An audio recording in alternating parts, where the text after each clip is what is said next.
어서오세요, 어서오세요. 도봉구 창동 사는 불량주부 망치부인이 운영하고 있는 생방송 시사스타방에 오신 것을 환영합니다. 반갑습니다. 감사합니다. 어서 들어오세요.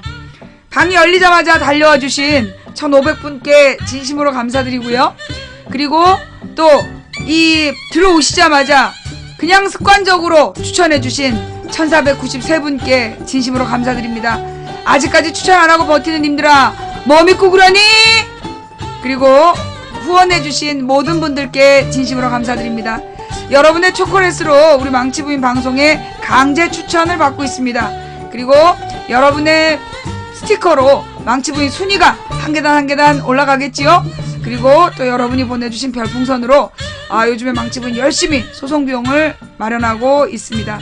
대단히 감사합니다. 망치부인 지금 운동해야 된다 막 이런 얘기 하는데 내가 어떤 운동하는지 보여줘? 놀래지 마. 근데 뱃살 늘어지는 게 보이려나? 기다려봐봐. 내가 보여주겠어.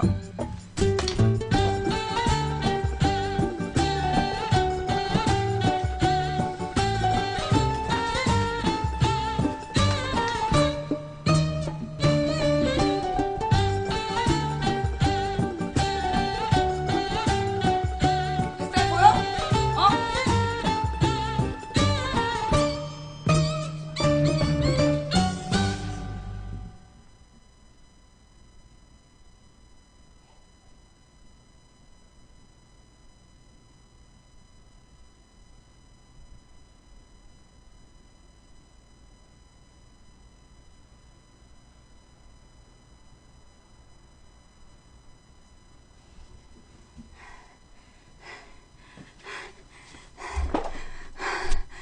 이게 뭐라고? 내가 이걸 1분씩 하루에 3번을 해. 내가 이거를 1분씩 하루 3번을 하고, 그리고 또 이게 끝이 아니야.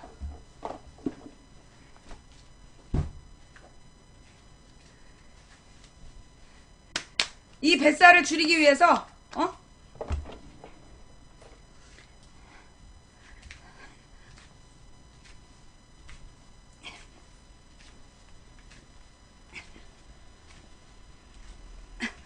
이거를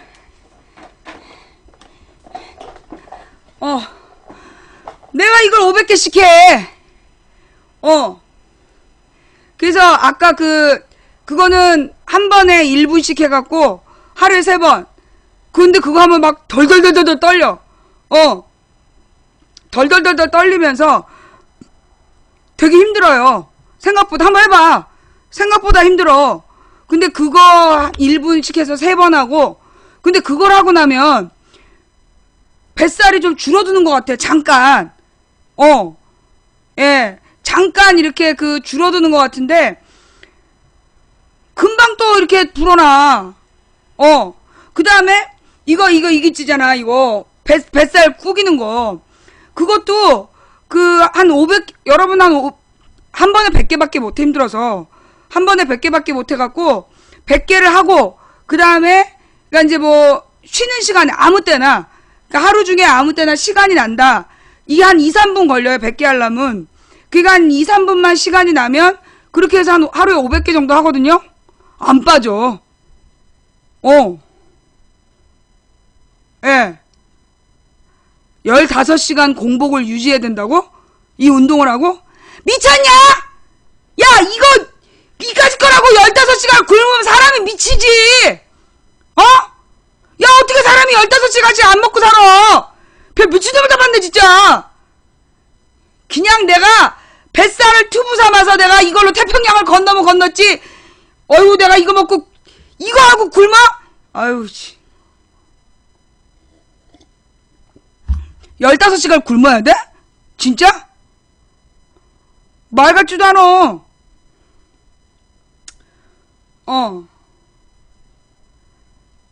그런 운동으로는 살이 안 빠짐? 아니야, 이걸로 내가 뺐었어. 108배 하는 사람들도 있더만. 108배를 하면, 살이 빠진 다음에, 난 무릎 관절이 아팠고 절을 못해. 무릎하고 고관절이 안 좋아가지고 절을 못해요. 예. 그리고 내가 기독교인이잖아. 기독교인이기 때문에 이 108배는 할 수가 없고, 땀나. 그래갖고 이 운동을 내가 이거 하고, 그리고 걷는 거를 내가 1시간을 내리 걸었더니 너무 힘이 드는 거야. 그래서 한 하루에 20분에서 30분? 20분에서 30분 정도만 가까운 데를 이렇게 돌면서 걷고, 그리고 웬만하면 서 있어. 텔레비전을 볼 때도 서서 보고, 그래서 서서 계속 하는데, 안 되는 거야. 그래가지고 내가 살 안 뺀다고 막 그랬더니 우리 신랑이 알아본 거야. 우리 신랑이 알아봤는데, 그게 갱년기 증상이래. 갱년기 증상이 오면, 그게 무슨 뭐 여성 호르몬에 문제가 생기면서, 그래서 주로 이 복부 비만이 온다는 거야. 복부랑 옆구리. 복부하고 옆구리 비만이 굉장히 급속도로 늘어난대. 근데 그게 사실은 이제 이렇게 살이 찌기 시작해갖고 빠지는 데까지 몇 년 걸린대요. 7, 8년 걸린대. 7, 8년에 걸쳐서 차곡차곡 살이 찌고 이게 안 빠진다는 거야. 나 그래서 되게 충격 먹었어. 그러니까 이건 운동에도 소용이 없대요. 운동에도 소용이 없고, 나는 이제 워낙 많이 먹어서 내가, 많이 먹어서 살이 찐 줄 알았더니, 안 먹는 사람도 그렇대. 먹지 않는 사람들도 그렇게 갱년기가 되면 이렇게 복부 지방이 늘어난다며. 근데 난 많이 먹지 않아 또. 더워. 그냥 안 먹어도 살이 찌는데 나는 너무 많이 먹기 때문에 그런 것 같아. 안 먹어도 살이 찌는데 너무 많이 먹으니까 점점점 더 살이 찌는 것 같아. 근데 막 숨 쉴 수가 없어. 이제 옷이 맞는 옷이 없어. 작년에 살 빼고 요요 현상인가 싶기도 하고. 작년에 살이 빠지면서, 작년 전에는, 2013년에는 팔다리까지 뚱뚱했어. 팔다리까지 뚱뚱하고 막 이런 데까지 살이 다 쪘었거든. 근데 작년에 살을 쫙 뺐잖아. 그러면서 얼굴하고 팔목, 발목은 살이 안 찌는데, 뱃살로만 가. 모든 먹는 게 다 뱃살로만. 예. 모든 먹는 게 다 뱃살로만 가나봐. 그리고 사실 내가 하루에 3끼를 다 안 먹어요. 3끼를 다 안 먹고, 많이 먹으면 2끼, 아니면 1끼 먹는다고. 그리고 막 이렇게 채식을 하잖아. 채식을 해도 뭐 살이 안 빠지는 거야.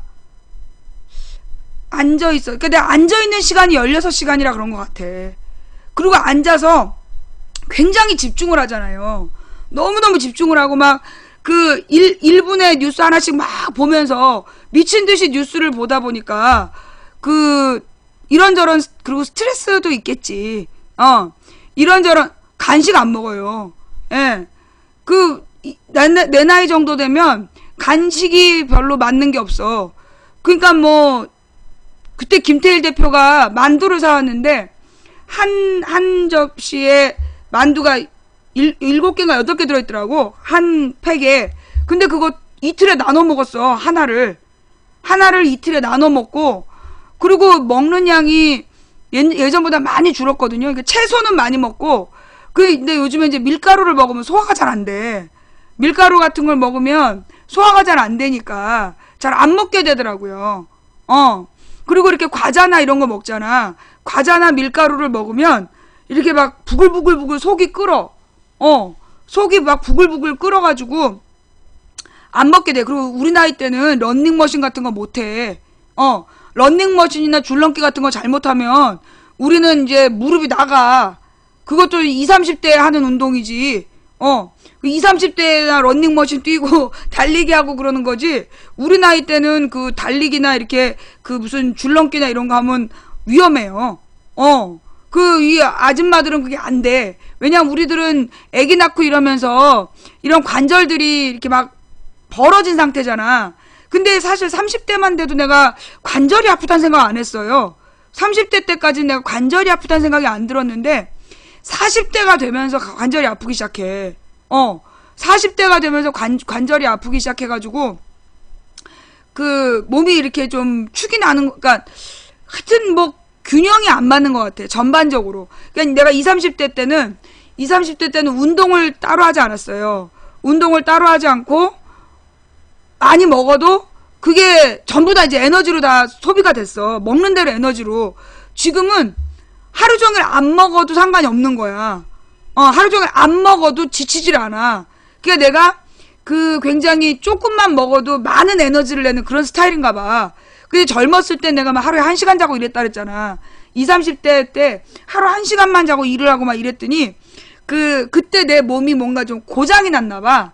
그럼 뇌하수체가 고장난다는 말이 있더라고. 잠을 너무 안 자면 뇌하수체가 고장이 나서 전반적인 신체 리듬이 깨진다는 얘기를 내가 30대 후반에 들었어요.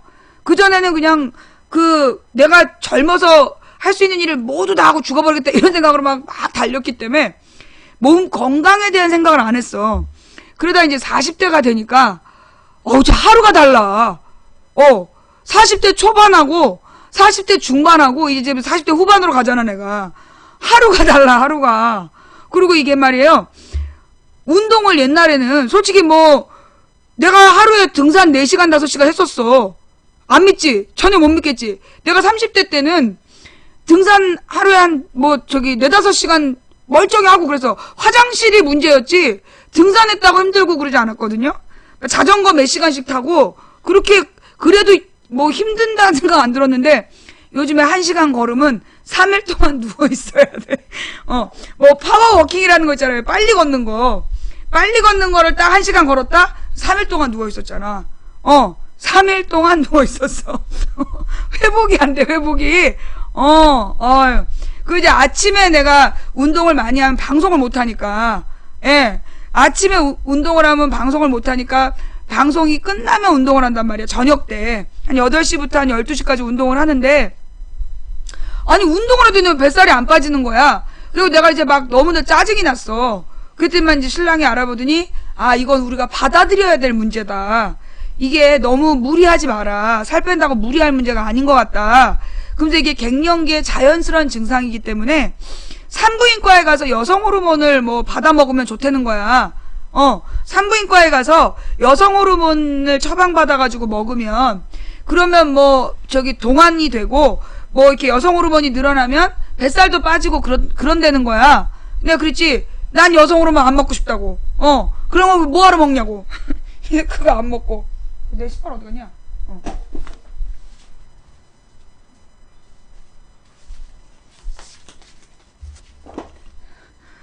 그래서 이제 그냥 살이 갑자기 찌는 게 그게 이 40대 후반에서 50대 초반에 나타나는 갱년기 증상이래. 나는 목욕탕 가면 아줌마들이 다 똑같은 거야, 몸매가.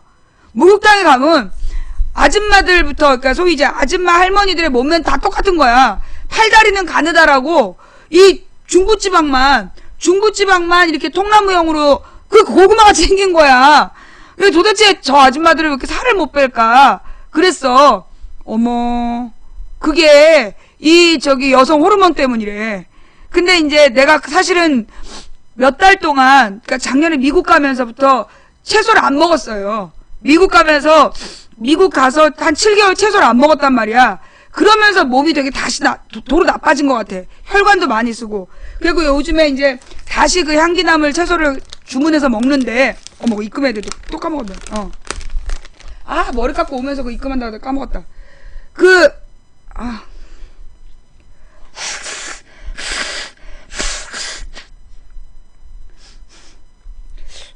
공기가 안 좋은가?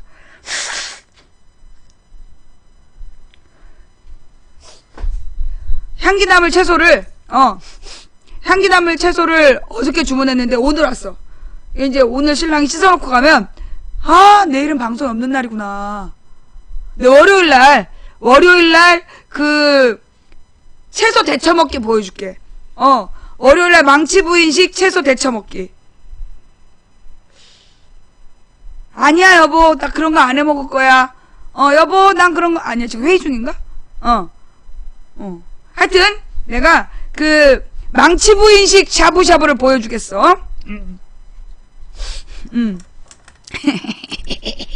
내가 그거 한다 그랬더니 신랑이 다음날 야채를 아주 씨를 말려놨더라고. 안 씻어놓고 갔어.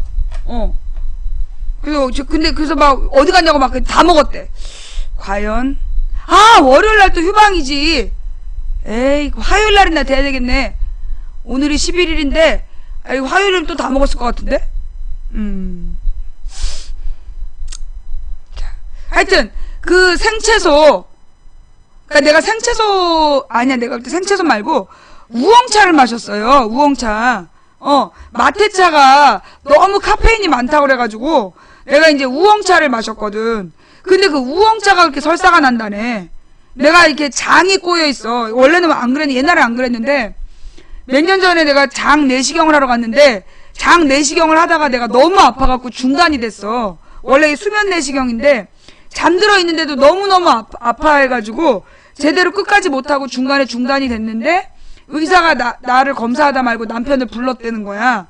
남편 불러갖고 보여주면서 장이 전부 다 너무나 심하게 꼬여있다. 그래서 이거는 이 설사하고 변비가 계속 반복될 수밖에 없고, 뭔가 이렇게 생활 개선을 해야 된다고 그랬었어. 그게 이제 몇 년 전이었거든. 양파도 그래? 양파즙도 설사의 원인이 돼요? 내가 양파즙 먹고 우엉차 마시고 그러니까 설사가 그렇게 심했구만. 원래 찬성질이라 그런가 봐요. 예. 그 이제 내가 그 양파를 마시는 이유는, 양파랑 우엉차를 마신 이유가 뭐냐면 혈관이 막혀가는 것 때문에. 내가 지금 그 국정원 때문에 열받아가지고 2013년에 쓰러졌어. 쓰러져가지고 병원에 입원을 해가지고 검사를 했더니 혈관이 막혀가고 있다는 거야. 그래가지고 그 혈관이 막히는 거를 해결하기 위해서 그 혈관 청소하는 그런 성분의 이제 차도 마시고, 그리고 막 채소도 먹고, 그러면서 지금 건강을 위해 애쓰는 중인데, 안 돼, 잘, 솔직히. 별로 효과가 없는 것 같아. 그 반신욕이 좋아요, 진짜. 나도 반신욕을 옛날에 했었는데, 반신욕을 하면, 그러니까 내가 왜 하체 있잖아. 이 하체가 되게 혈액순환이 안 돼. 그래갖고, 날이 이렇게 싸늘해지면, 무릎 밑이 막 얼어붙는 그런 거예요. 무릎 밑에가 얼어붙듯이 추워가지고, 그, 별수단을 다 써봤는데 안 되더라고, 그게. 이제 이거는, 운명이려니, 그러고 살아야 돼. 근데, 반신욕도 해. 예. 내가 그래서 목욕탕 고칠 때, 샤워 부스로 고쳐준다는 걸 내가 욕조를 꼭 넣어달라 그러는 게, 나 반신욕 때문이었어. 근데 이놈 반신욕이 너무 귀찮잖아. 맨날 물에 들어가 있어야 되고. 내가 이제 방송하기 전에 한번 목욕을 해야 되는데, 방송하기 전엔 반신욕을 하면 안 돼. 너무 지쳐. 몸이 지쳐갖고 방송을 못해. 기운이 딸려서. 그래서 이제 저녁 때 반신욕을 해야 되면, 아니, 목욕을 하루에 2번씩 어떻게 해? 여름이면 몰라도. 그래가지고, 씻는 거 귀찮아가지고 반신욕이 좀 그래.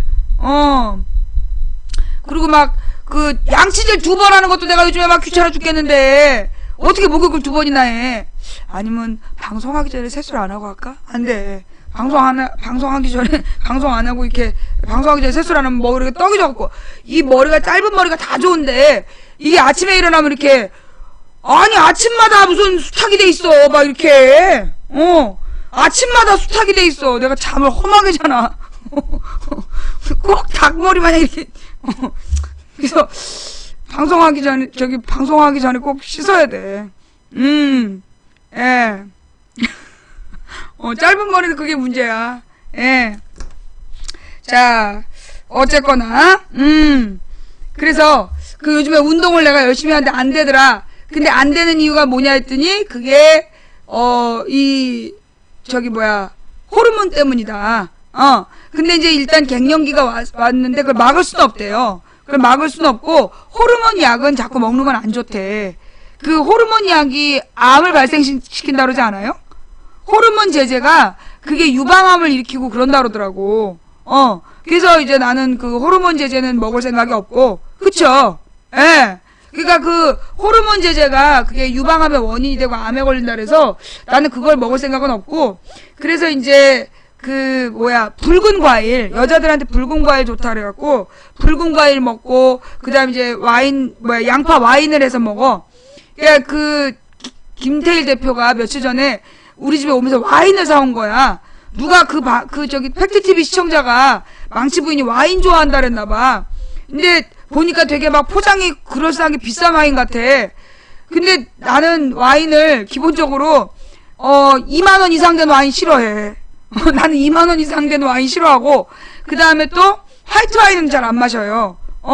화이트 와인은 안 좋아하고, 나한테 맞는 거는 양파 와인. 양파 와인 만드는 5,000원에서 6,000원짜리. 5,000원에서 6,000원짜리 와인을 사다가, 그걸로 양파를 송송 썰어서 한 3일을 담가다. 그러면 이제 그다음 3일 지나면 양파를 건져내고, 그거를 냉장고에서 한 일주일을 숙성을 시켜서, 그걸 내가 마신단 말이에요. 그게 이제 뭐 여자 몸에 좋다고 그래가지고. 그리고 또 얼마 전에 신랑이 뭐 몸에 되게 좋은 게 있다는데, 머루? 하여튼 뭐 그래서 그런 거를 먹으면서 지금 견디는 중이야. 그리고 와인은요, 단 거 싫어해요. 나는 단 와인을 마시면 속이 너무 아파. 달콤한 와인을 마시면 막 위장이 찢어지는 것처럼 아파. 예. 진로 포도주는 안 돼. 진로 포도주는 한 모금 마시면 위장이 너무 아프고 머리도 아파. 진로 포도주는 너무나 도수가 센지 뭔지, 그건 먹으면 속 아프고 머리 아파가지고요. 진로 포도주는 안 되고, 그냥 이제 뭐 스페인 와인 이런 게 싸더라고. 그런 거를 이제 양파 와인을 담가놓고 먹는 그런 거지. 그니까 팩트TV에서 뭐 망치분이 와인 좋아한다 누구냐? 전혀 엉뚱한 정보를 줬어. 비싼 화이트 와인을 사오셨더라고. 그런 짓 하면 안 돼.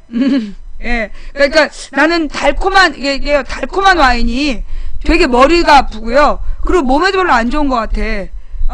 그래서 왜 유명한 와인을 먹어보면, 유럽 갔을 때 이 와인이 되게 유명한 거예요. 이러면서 맛을 보라는 거야.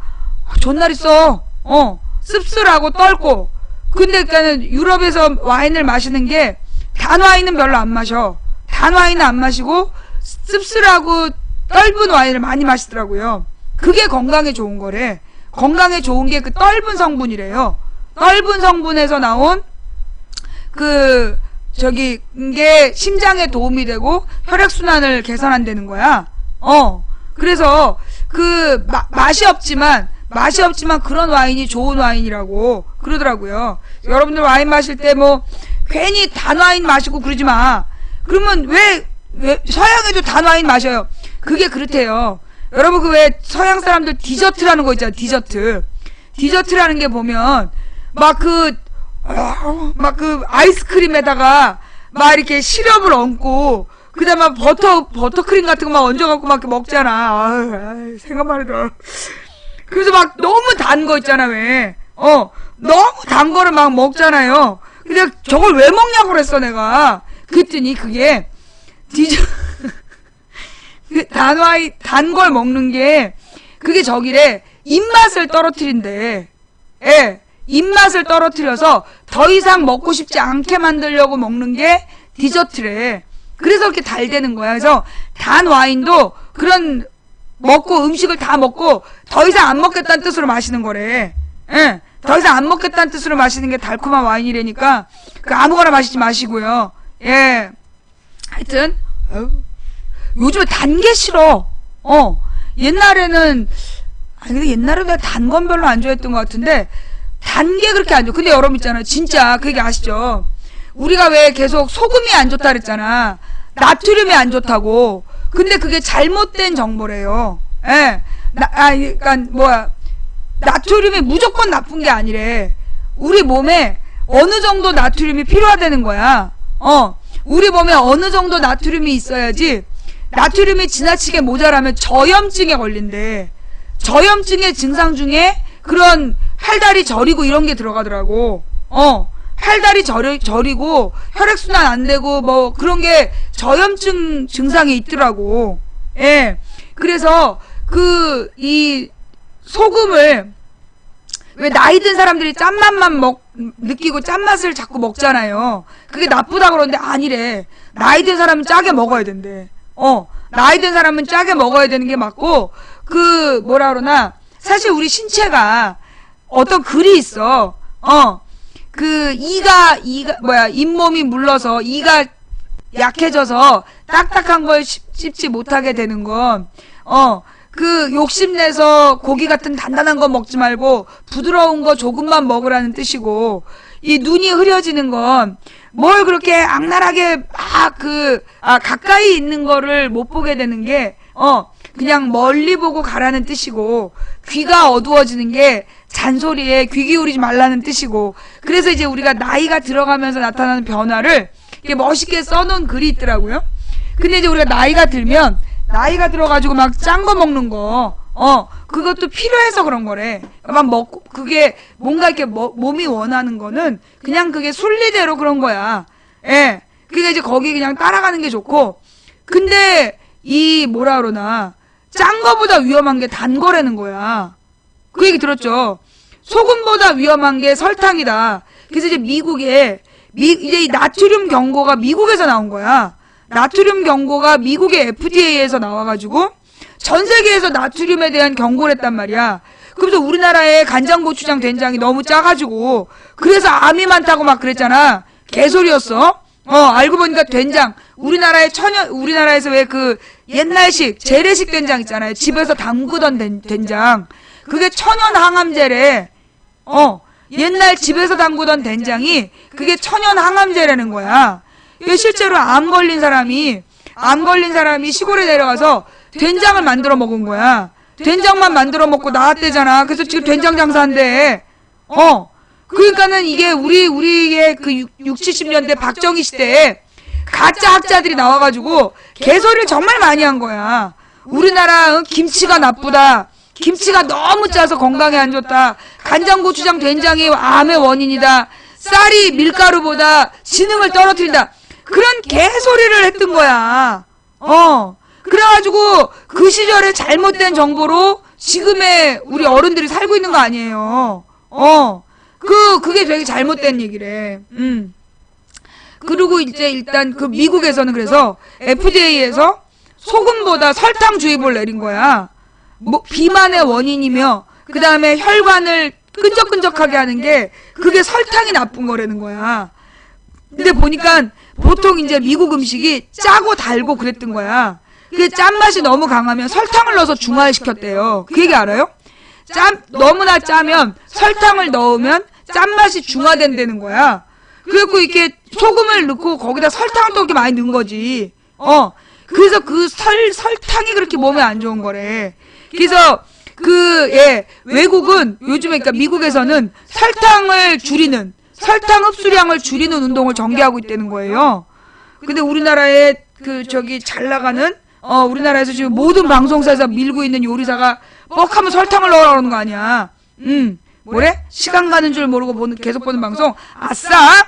빠빠빠빠빠빠빠빠빠빠빠. 자, 이관왕입니다. 예. 추천해주신 모든 분들께 감사드리고요. 시간 가는 줄 모르고 시청해주신 분들께도 진심으로 감사를 드립니다. 그런데 지금 이 시간 시청하고 계신 분들이 2,500분인데요. 예. 2,500분이 시청하고 계시고 추천은 1,900. 또 600명이 추천 안 하고 보고 있어.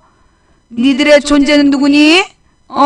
니들 누군데 꼭 추천 안 하고 보고 있다가 망치 부인이 네 인생의 가장 중요한 순간에 네 인생의 가장 중요한 순간에 이 설사를 줄줄 해봐야 정신 차린다. 그 얘기가 나올 때까지 끝까지 추천 안 하고 버티는 저 인간들이 누군지 나는 지금도 궁금할 뿐이에요. 자, 그 다음에 이제 어저께 어떤 건빵한테 또 항의를 받았어. 어저께 허원근 일병? 허원근 일병 얘기가 그렇게 포털을 장악했었다며. 아니, 이 새끼들이 내가 생방송 한 다음에 이슈를 만들어. 그전에는 아무리 검색해봐도 검색어가 정상이었어. 그래 내가 할 때쯤 되면 이것들이 이슈를 만드는 거야. 그러니까 어저께 이제 무슨 허원근 일병 그 이야기가, 군대 의문사. 그 얘기가 어저께 막 오후 내내 문제였다는 거야. 이놈 새끼들. 근데 좌우지간, 나 어제 그걸 알았으면 제목으로 허원근 일병을 딱 거는 건데. 좌우지간, 그 허원근 사건이 뭐냐 했더니, 지금으로부터 31년 전인 84년에 허원근이라는 일병이 군에서 시신으로 발견이 된 거야. 근데 그 시신으로 발견이 됐는데 총을 3방을 맞은 거야.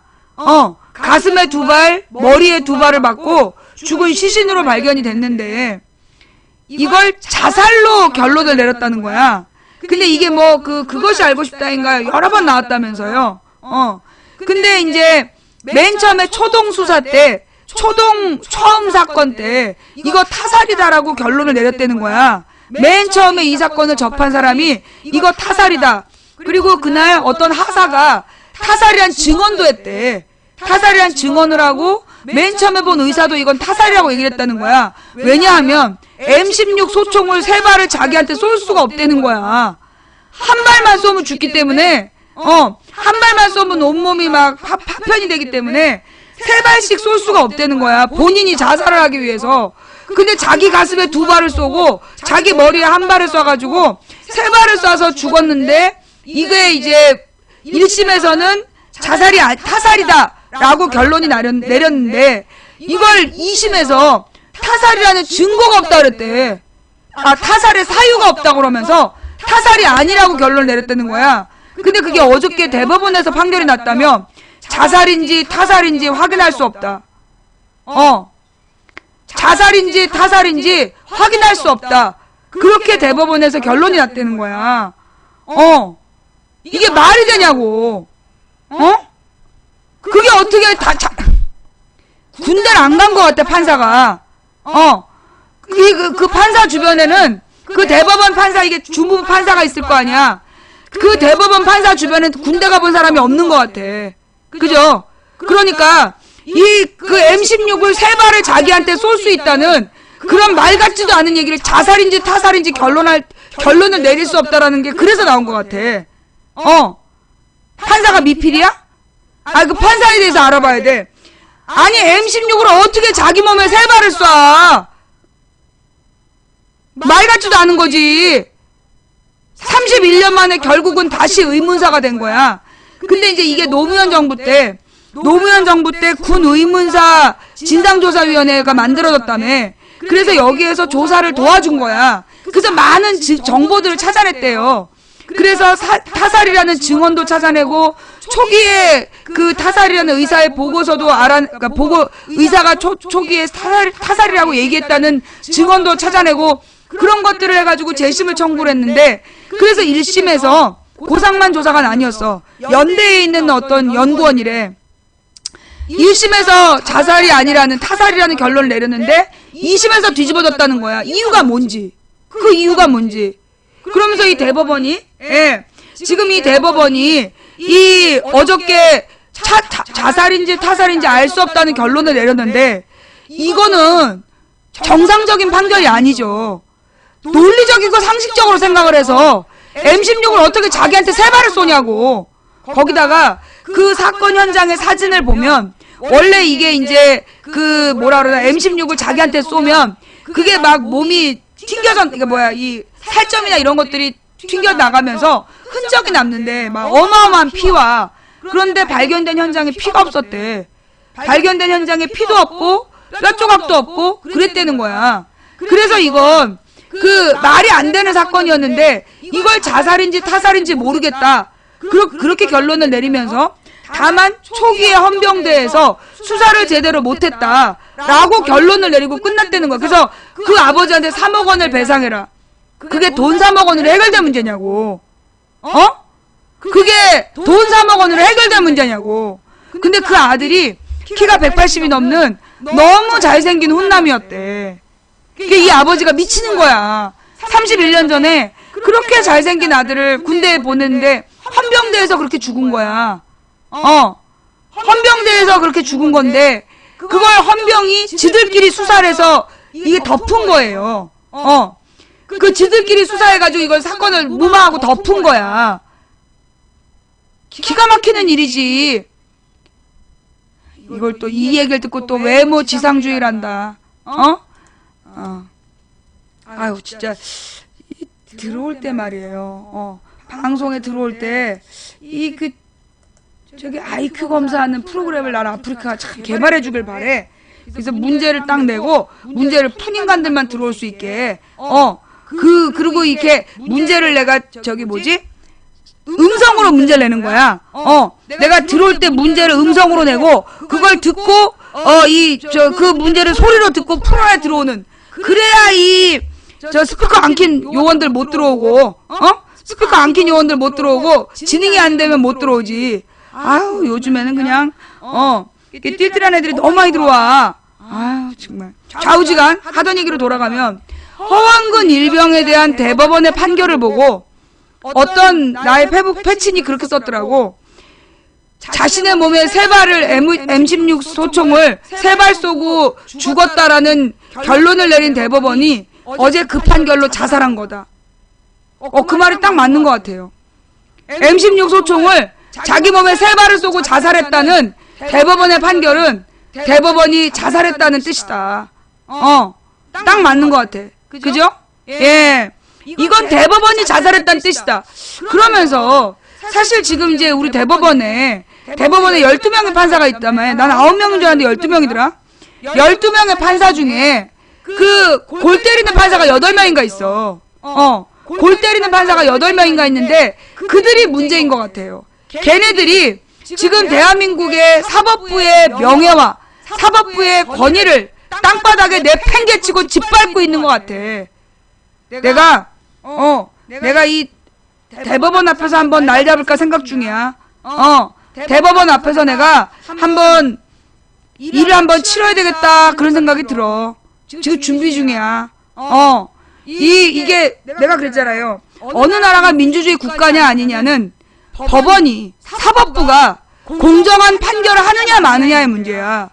공정한 판결하지 않고 유전 무죄, 무전 유죄, 권력자 자식 새끼한테는 그 죄를 가볍게 주고, 그리고 힘없고 백없는 국민들에게는 모진 벌을 주는 법원이라면 이 법원은 더 이상 국민의 공기가 아니야.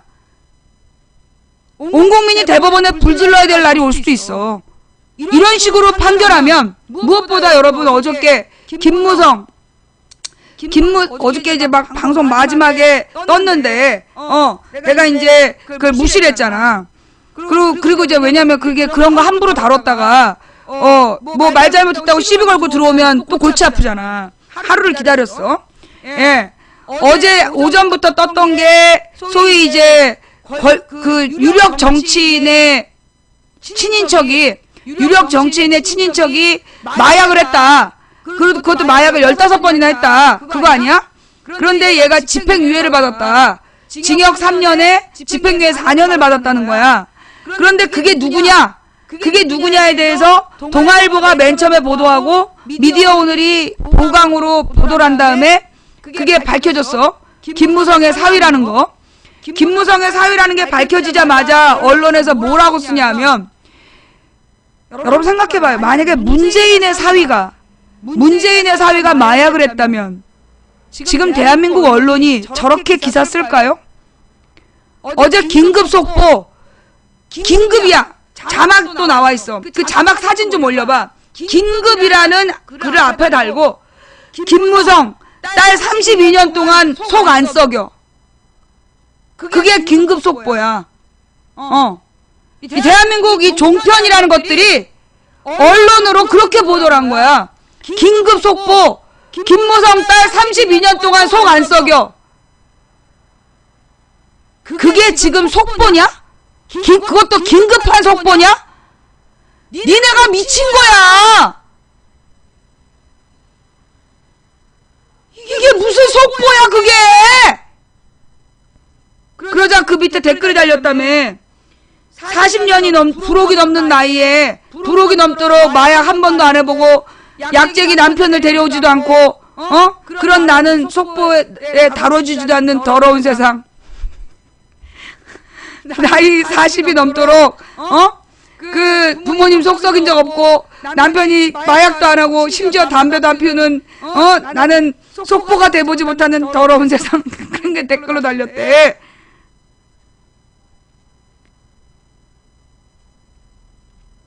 말 같지도 않은 일이야. 지금 말 같지도 않은 일. 예. 자, 뭐 아이엠 피터가 또 뭐라고 글을 올렸나봐요. 그 아이엠 피터는 이번 사안을 어떻게 보고 있을까요?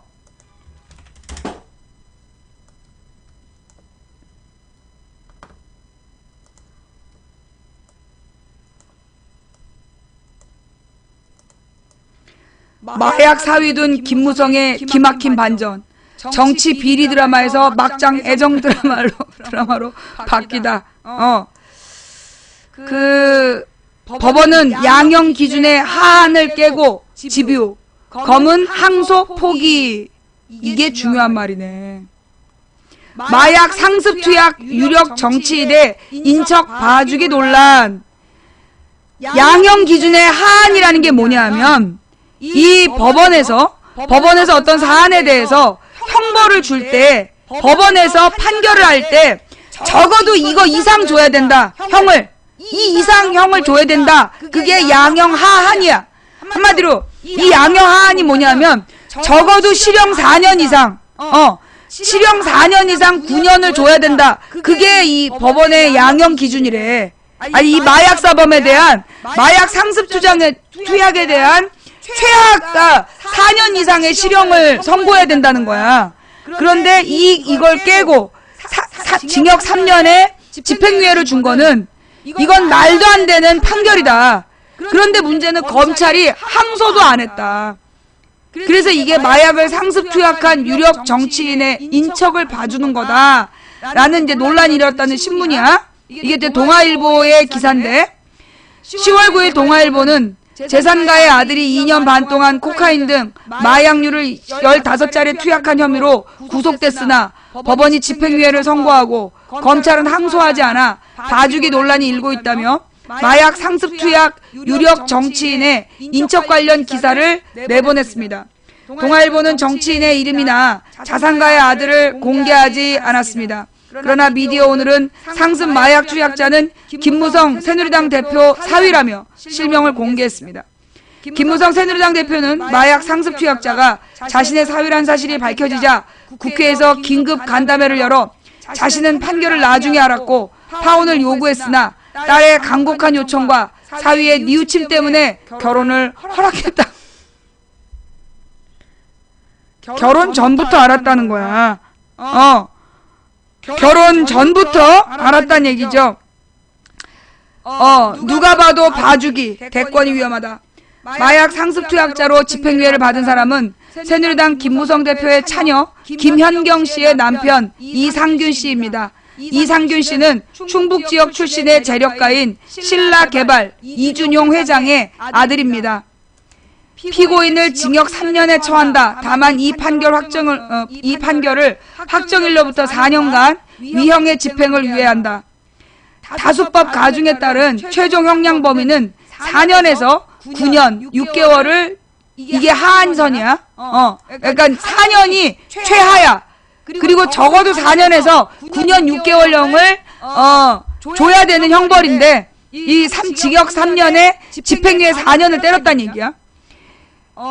행위 동기, 경위, 범행 후의 정황 등 재반 양형 조건을 함께 고려하여 볼 때 이번에 한해 피고인에게 개전의 기회를 주는 것이 좋다고 판단되므로 양형 기준의 하한을 이탈하여 주문과 같이 형을 정한다. 왜 이번에 한해 피고인에게 개전의 기회를 주는 건데? 이유가 뭐야? 보통 마약사법에 대한 양형 기준은 4년부터 9년 6개월입니다. 그러나 이상균 씨는 징역 3년에 집행유예 4년으로 풀려났습니다. 법원이 이번에 한해 피고인에게 개전의 기회를 준다는 판결 자체는 누가 봐도 명백한 봐주기입니다. 대권 주자로 뽑히는 여당 대표의 사위, 거액 재력가의 아들을 향한 불공정한 판결은 이미 논란의 소지가 충분했습니다. 특히 뽕쟁이라며 마약 관련 범죄자들을 싫어하는 한국인의 정서는 대권을 향해 가는 김무성 대표의 발목을 잡을 수 있었습니다. 그래 박지만이 있었잖아. 김무성 대표의 사위가 마약을 상습 투약했다는 사실은 변하지 않습니다. 도대체 이 문제를 어떻게 해결해야 할까요? 참 고민이 됐을 것입니다. 그런데 한국에는 이런 유사한 사례가 있었습니다. 바로 박근혜 대통령의 동생이자 박정희의 아들인 박지만 씨입니다. 율락녀와 상습 희록봉 투약, 박지만 씨 또 구속. 사창가, 호텔 등 전전 50여 차례. 만약에 말이야 문재인 동생이 이렇게 마약을 했다면, 만약에 말이야 문재인 동생이나 노무현 동생이 이렇게 50여 차례 사창가 호텔에서 마약을 했다면 대한민국이 대통령으로 뽑아줬을까요?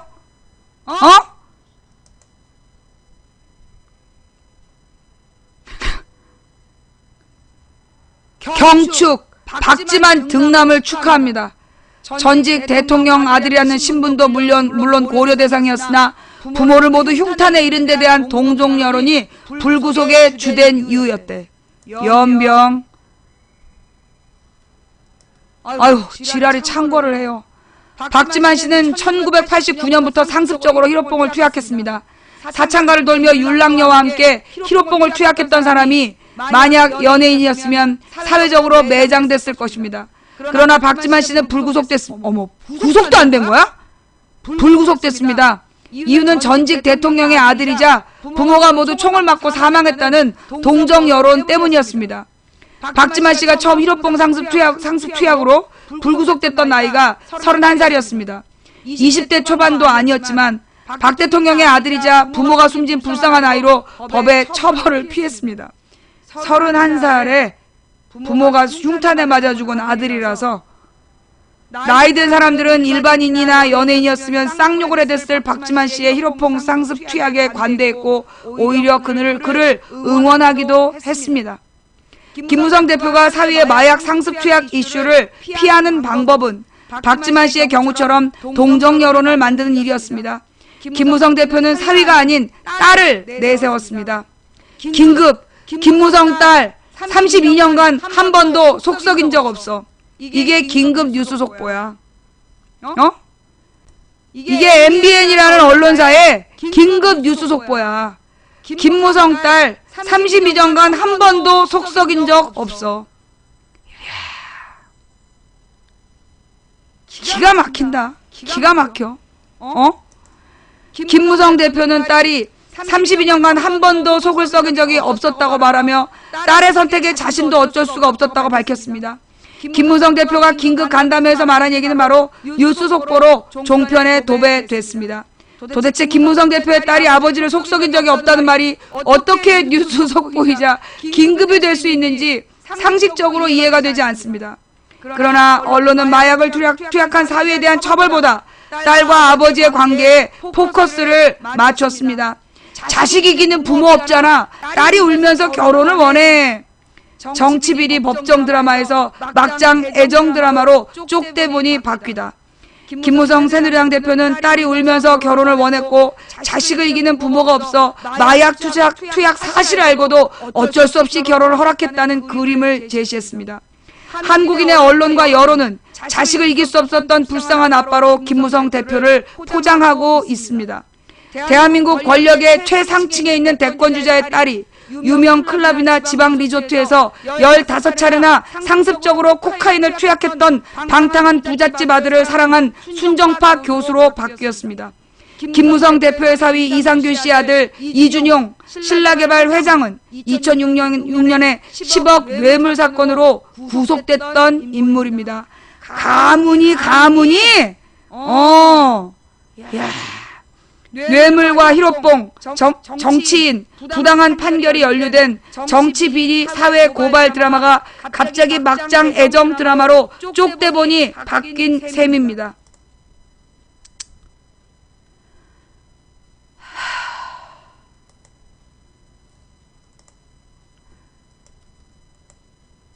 긴급 김무성 딸 32년간 한 번도 속 썩인 적 없어. 가루가루 콩가루 이건 콩에 대한 모욕이 되겠죠. 여러분 혹시 어저께 온 나라를 떠들썩하게 했던 어저께가 아니야 며칠 동안 인터넷을 떠들썩하게 했던 청원이 있었어. 그게 뭐였냐면 그 정신지체 장애인 남자애를 주범 남자애와 10대 여자 고교생들이 그 남자애를 술을 먹여갖고 모텔로 끌고 가서 그 남자아이의 생식기에 뜨거운 물을 붓고 그래서 화상을 입히고 고문을 한 거야. 그리고 뭘 하라 그랬더라.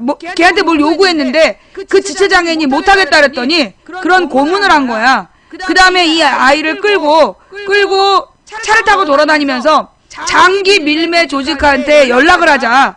그런 얘기를 했어. 그런 얘기를 했던 그 10대 여자아이의 엄마가 그 정신지체 장애인 남자아이의 엄마한테 자기 딸은 제일 착한 애라고. 자기 딸이 제일 착한 아이라고 그랬대. 나는 이 김무성 딸 32년간 한 번도 속 썩인 적 없어 라는 김무성의 말과 그 여자의 어디였지? 노컷뉴스였나? 악마 같은 딸의 엄마, 악마 같은 엄마였나? 악마 같은 딸의 엄마였나? 자기 딸이 그 정신지체 장애인 남자아이를 데려다가 작당을 해가지고 뜨거운 물을 한 번 부은 게 아니야. 뜨거운 물을 붓고 막 닦아낸 다음에 또 붓고 그랬대. 그래서 아이의 살이 다 벗겨져서 지금 병원에서 치료받고 있다는 거야. 그런 짓을 한 아이의 엄마가 자기 딸은 착하다고. 자기 딸이 제일 착하다고 남들이 그러더라. 그러더래. 지금 이 교수라는 여자가 자기 아버지가 여당의 대표를 하고 있는데 히로뽕 뽕쟁이하고 결혼을 해서 그걸 지금 미담이라고 뉴스로 도배를 해. 그것도 결혼 전에 알았다며. 결혼한 뒤가 아니라. 근데 말이에요 여러분, 또 다른 뉴스가 있어요. 이 사건에 또 다른 뉴스가 있어. 뭐냐 하면 이게 김무성 딸 집에서 주사기가 2개가 발견됐대. 여기 나왔네. 악마 여고생 부모 우리 딸 세상에서 제일 착해. 요 기사랑 같이 봐봐. 응? 너네 이거 막 청원할 때 내가 요렇게 연결시킬 줄 몰랐지? 악마 여고생 부모 우리 딸 세상에서 제일 착해. 피해자 모 악마 여고생 안마방 차린다며 감금 갈취. 감금하며 뜨거운 물 붓고 자위행위 강요. 사건 이후에 발톱을 뽑으면서 자해 증상 보여. 가해 여고생 법정에서 V자 그리면서 웃음. 미성년이라 선처하면 제2의 피해자 또 나와. 이 사건이요. 이 사건이 이미 1심이 끝나고 2심이 진행 중이래. 이게 지금 2심이 진행 중인 사건이야. 그런데 1심 때 법정에 나와서 V자를 그리면서 이 딸이 막 엄마한테 환하게 인사를 하더라는 거야. 그걸 보고 이 엄마가 화가 나서 속상하다고 얘기를 하고 이게 막 인터넷에서 이 아이들에게 엄벌을 내려야 된다는 무슨 청원운동이 있었던 모양이야. 그런데 얘네 엄마가 자기 딸에 대해서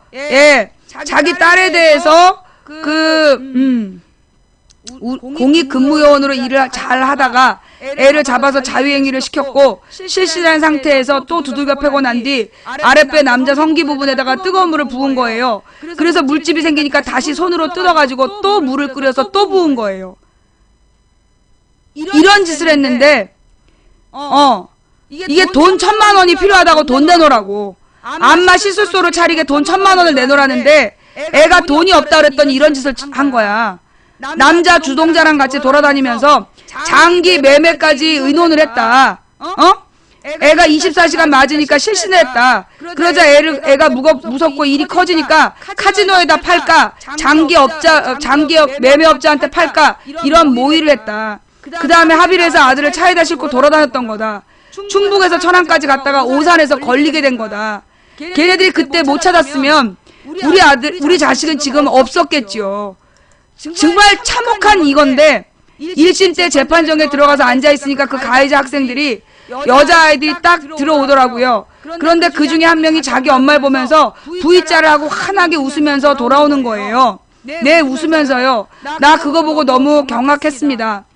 아드님이 끔찍한 일을 당한 걸 들으셨고 그 재판 현장에 마저 V자로 들어서는 모습을 보면서 어떠셨어요? 죽이고 싶더라고요. 이해가 안 되더라고요. 너무 이해가 안 되는 애들이더라고요. 너무 잔인하고 진짜 제 심정으로는 법이 없었으면 똑같이 해주고 싶은 심정이에요. 도리어 V자를 그리고 들어온 모습을 봤을 때 진짜 법원 앞에서 엄청 울었어요. 재판 끝나고 법원 앞에서 엄청 울었어요 라고 얘기를 했는데 얼마나 가슴이 아프겠냐? 응? 근데 1심 때 판사분이 말씀하시더라고요. 무슨 할 말 없냐고 말도 못하면서 아주 가만히 있더라고요. 그래서 걔네들이 철이 없는 게 아니고 영악한 애들이라고 생각했어요. 그리고 다들 그러더라고요. 유치원생만 되면 자기가 나쁜 거 좋은 거 다 가리는 게 사람이라고. 그리고 들리는 말로는 가해 학생의 부모들이 합의를 시도했다라고 알려지고 있는데 그러면 합의에 관련해서 어머니한테 어떻게 얘기를 했습니까? 어떤 여학생 엄마가 전화가 왔는데 그 가해자 학생 엄마래요. 그러더니 성질을 버럭 내면서 내 딸은 세상에서 최고로 착한 딸이라고 자부를 한대요. 엄마에게 이 피해자 엄마에게 사과를 하거나 그런 말 전혀 안 하고 오히려 소리를 지르면서 자기 딸이 세상에서 최고로 착한 딸이라고 자부를 한대. 억울하다고.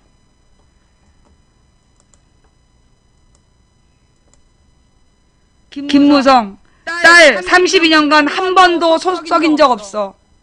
어? 너네 어저께 이 지체 장애인을 고문한 악마 여고생 그 뉴스 퍼돌리면서 설마 이게 내가 요렇게 연결시킬 줄 몰랐지? 요렇게 연결시킬 줄 몰랐지? 또 이런 짓을 저질러 놓고 또 긴급 김무성 뉴스 속보 긴급 김무성 딸 32년간 한 번도 속썩인 적 없어. 그러면 이게 통할 줄 알았지? 악마 여고생 부모도 지네 딸이 성질을 버럭 내면서 지 딸이 세상에서 최고로 착한 딸이라고 자부를 했대. 김무성이랑 이 여자의 엄마랑 다른 게 뭐냐? 여러분, 내가 감옥에 있을 때 그 우리는 이제 이쪽에 붙이는 게 사동 번호야. 이쪽에 붙이는 게 몇 번째 건물 몇 층에 있다. 그걸 표시하는 거고 이쪽에 붙이는 번호가 수번이야. 죄수번호. 그런데 죄수번호 앞에 빨간색으로 네모나게 아니야. 녹색이었나? 하여튼 네모난 다른 표시가 붙어 있어. 그러면서 파란색인가? 어떤 색깔을 파란색으로 딱 붙여놓고 향이라고 써놨어. 향이라고 매직으로 써가지고 표시를 수번 앞에 붙여놓은 거야. 그래갖고 내가 물어봤어.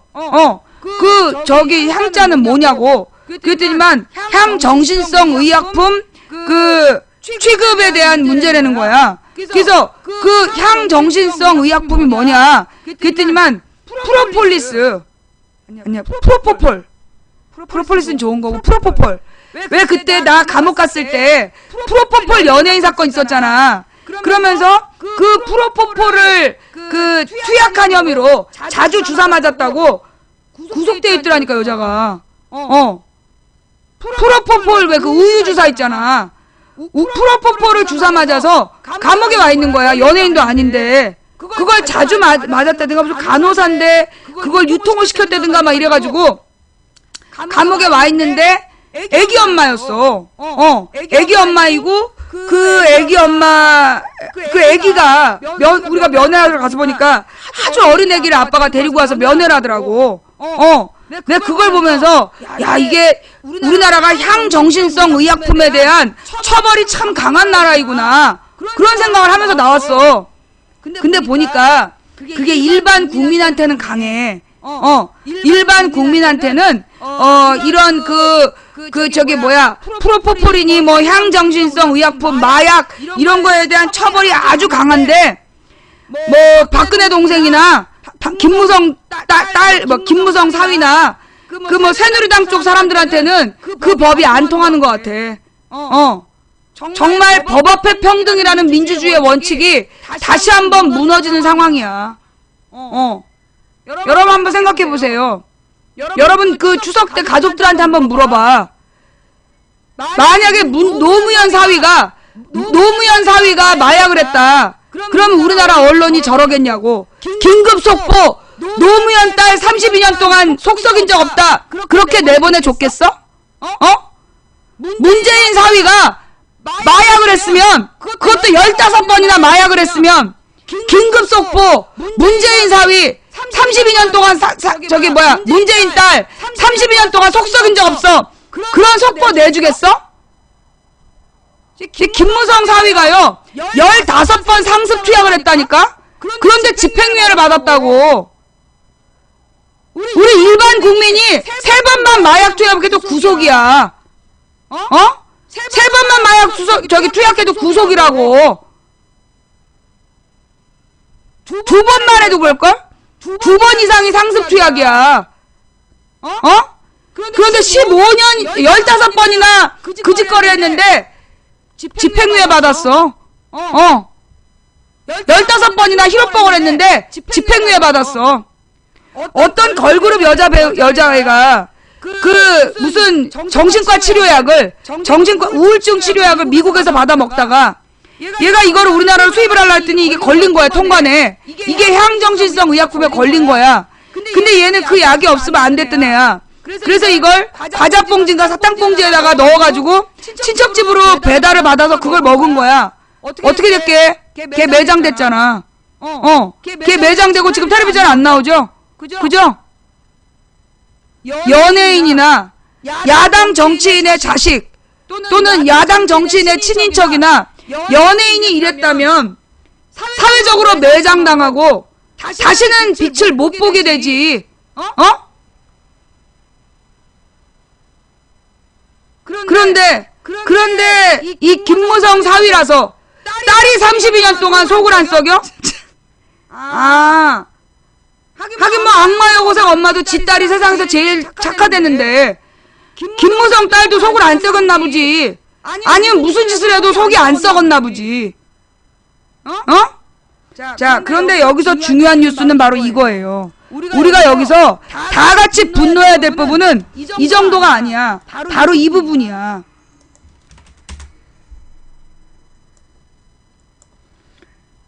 김무성 사위 자택에서 나온 주사기 1개 검찰이 추적을 안 했다. 이게 무슨 얘기일까요?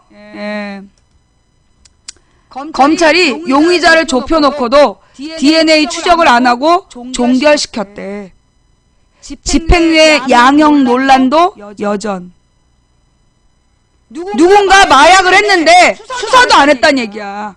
그러니까 이 주사기가 2개가 발견된 거예요.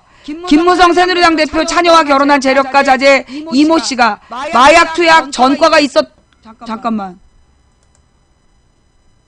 마약 투약 전과가 있었어요? 잠깐만. 이거 사실 확인해야 돼. 마약 투약 전과가 있었어? 그러면 잠깐만. 이게 집행유예가 내린 이유가 초범이라서 그랬어. 잠깐 여기 전과 있었다는 걸 갖고 와봐. 초범이라서 집행유예라 했어 어저께. 예. 재범이면 이거는 그냥 실형이야. 가중처벌돼. 예. 어떻게 전과가 있었는데 여기 뉴스에 나오잖아. 전과가 있었다고 드러났다고.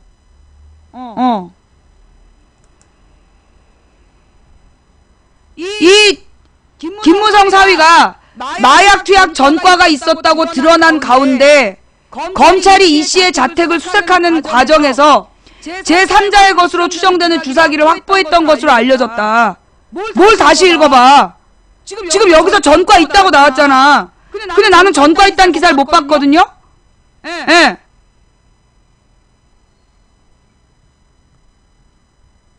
이거 전과 있었다는 전과가 있었다라는 그 기사를 한번 좀 찾아봐 주세요. 예. 검찰은 자 여기서 중요한 건 전과가 있었느냐도 중요한데 요건 기사에 오류일 수 있어.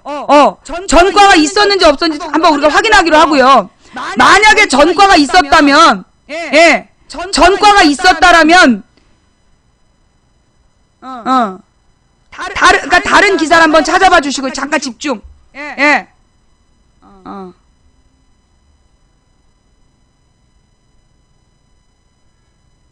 일단 잠깐만, 이거는 그러면 이 전과가 이 전과라는 게 잠깐만, 이 전과라는 게 그 이번에 걸린 걸 전과라고 표현한 건가?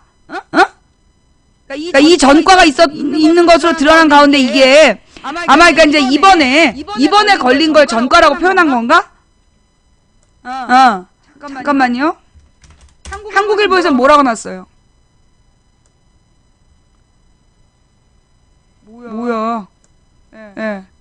지금 왜 저기 그 한국일보 기사 갖고 오신 서태지 팬님 뭔 얘기예요?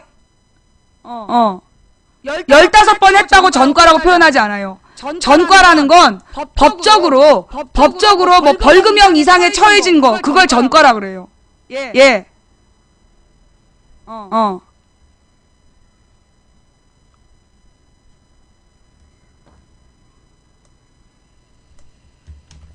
전과라는 건 그 벌금형 이상에 처해진 그 국가로부터 처벌을 받은 벌금형도 형벌이에요. 그래서 벌금형 이상에 처해진 기록을 전과라고 그러거든요.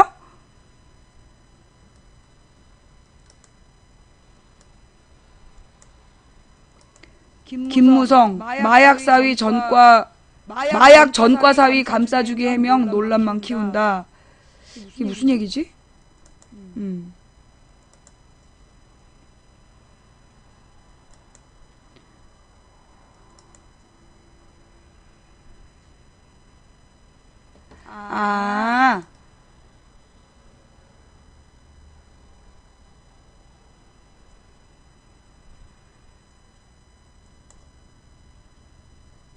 잠깐만.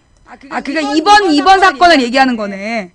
김무성 둘째 사위가 마약 전과 있는 것으로 밝혀져 논란을 일으키고 있다.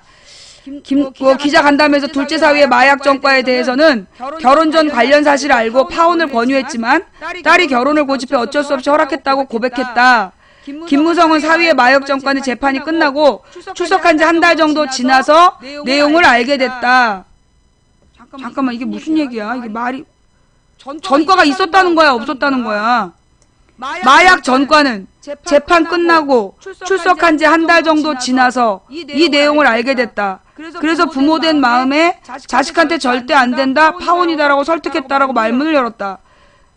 그러면서 이제 아빠 얘기를 하고 앉아있고, 여러분도 나 경험이 있겠지만 자식은 못 이긴다. 야!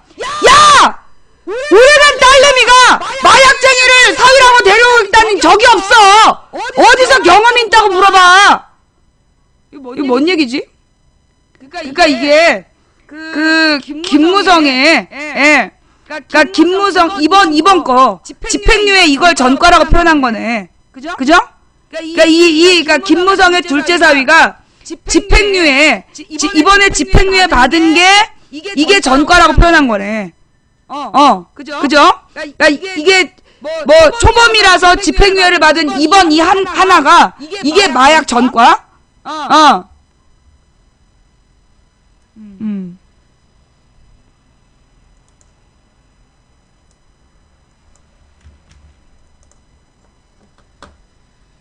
그러니까 이제 근데 그 판결이 언제 난 거예요? 그 기사가 그 기사가 안 떠요. 예.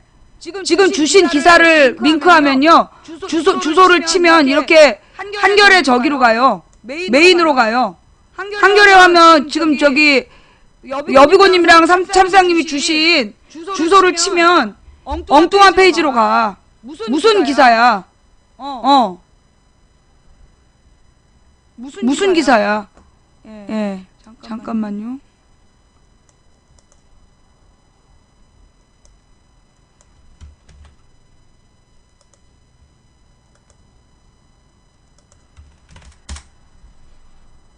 이거 봐, 사회 일반으로 간다니까?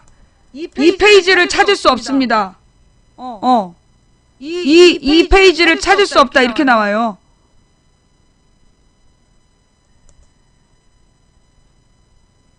무슨 얘기지? 기사를 지운 것 같은데? 잠깐, 제목을 뭐라고 쳐야 돼요? 제목을. 예. 제목을 뭐라고 쳐야 되지? 내가 저기 뉴스로 검색할게. 뉴스 제목으로. 예. 뉴스 제목으로 검색할 테니까 제목을 좀 알려주세요. 김무성 사위 잠깐만 마약 15차례 투약했는데도 이례적 집행유예 요걸로 치면 된다 이거죠? 네 잠깐만요.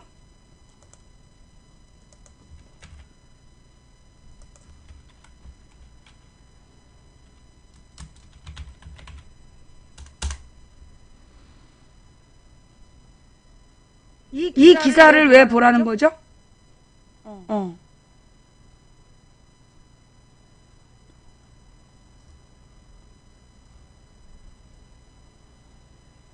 그 기사가 없어. 이 기사를 지웠나 봐. 어휴.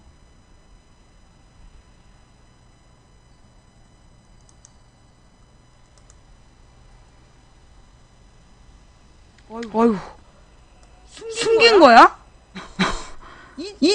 아니 찾기가 너무 어렵더니 뚫고 들어가니까 나오네. 이걸 숨긴 거예요? 와 대단하다. 이걸 어떻게 숨기지? 김무성 사위 마약 15차례 투약했는데도 이례적인 집행유예. 코카인 필로폰 등 투약 이상균 씨 2월에 집행유예 받고 지난달 결혼식. 법원 당시 양형 하한보다 낮춰서 선고. 검찰도 상고 포기 봐주기 논란. 재판 한 달 뒤에 내용 알았다. 그러니까 이거 이게 지금 이번 건 말고 이번 거 말고 다른 전과가 있었던 게 아니라 지금 이제 그 마약 전과가 어저께 알려졌지만 지난 2월에 판결이 났다는 얘기네. 그죠? 2월에 김무성의 사위가 그 마약 전과로 그 집행유예를 받았고 걔랑 지난달에 딸이 결혼했다는 얘기네.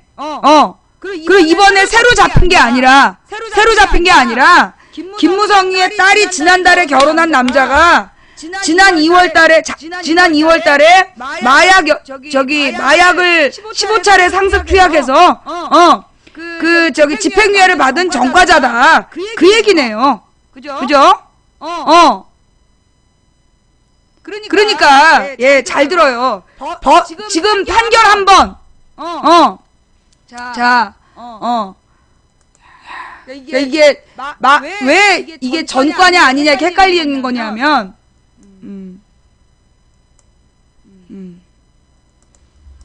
이미 이 판결이 어저께 새로 난 게 아니야.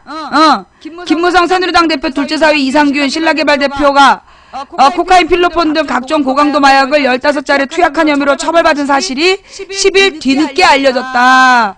충북 지역 재력가로 알려진 이준용 신라개발 회장의 아들 집행유예 상태에서 지난 26일 김 대표의 둘째 딸과 비공개 결혼식을 올렸다. 이에 김 대표는 재판이 끝나고 한 달 뒤에야 내용을 알았다. 수사와 재판에 영향력을 행사한 사실이 없었다고 밝혔다. 이 씨의 판결문을 보면 2011년 12월부터 지난해 6월까지 서울 강남의 클럽이나 강원도 리조트 자신의 승용차 등에서 15차례 마약을 투약했다. 코카인, 필로폰, 엑스터시, 대마초, 스파이스 등 종류도 다양했다. 지난해 5월 이틀 연속으로 6월에는 이틀 간격으로 승용차 안에서 코카인과 필로폰을 흡입했다.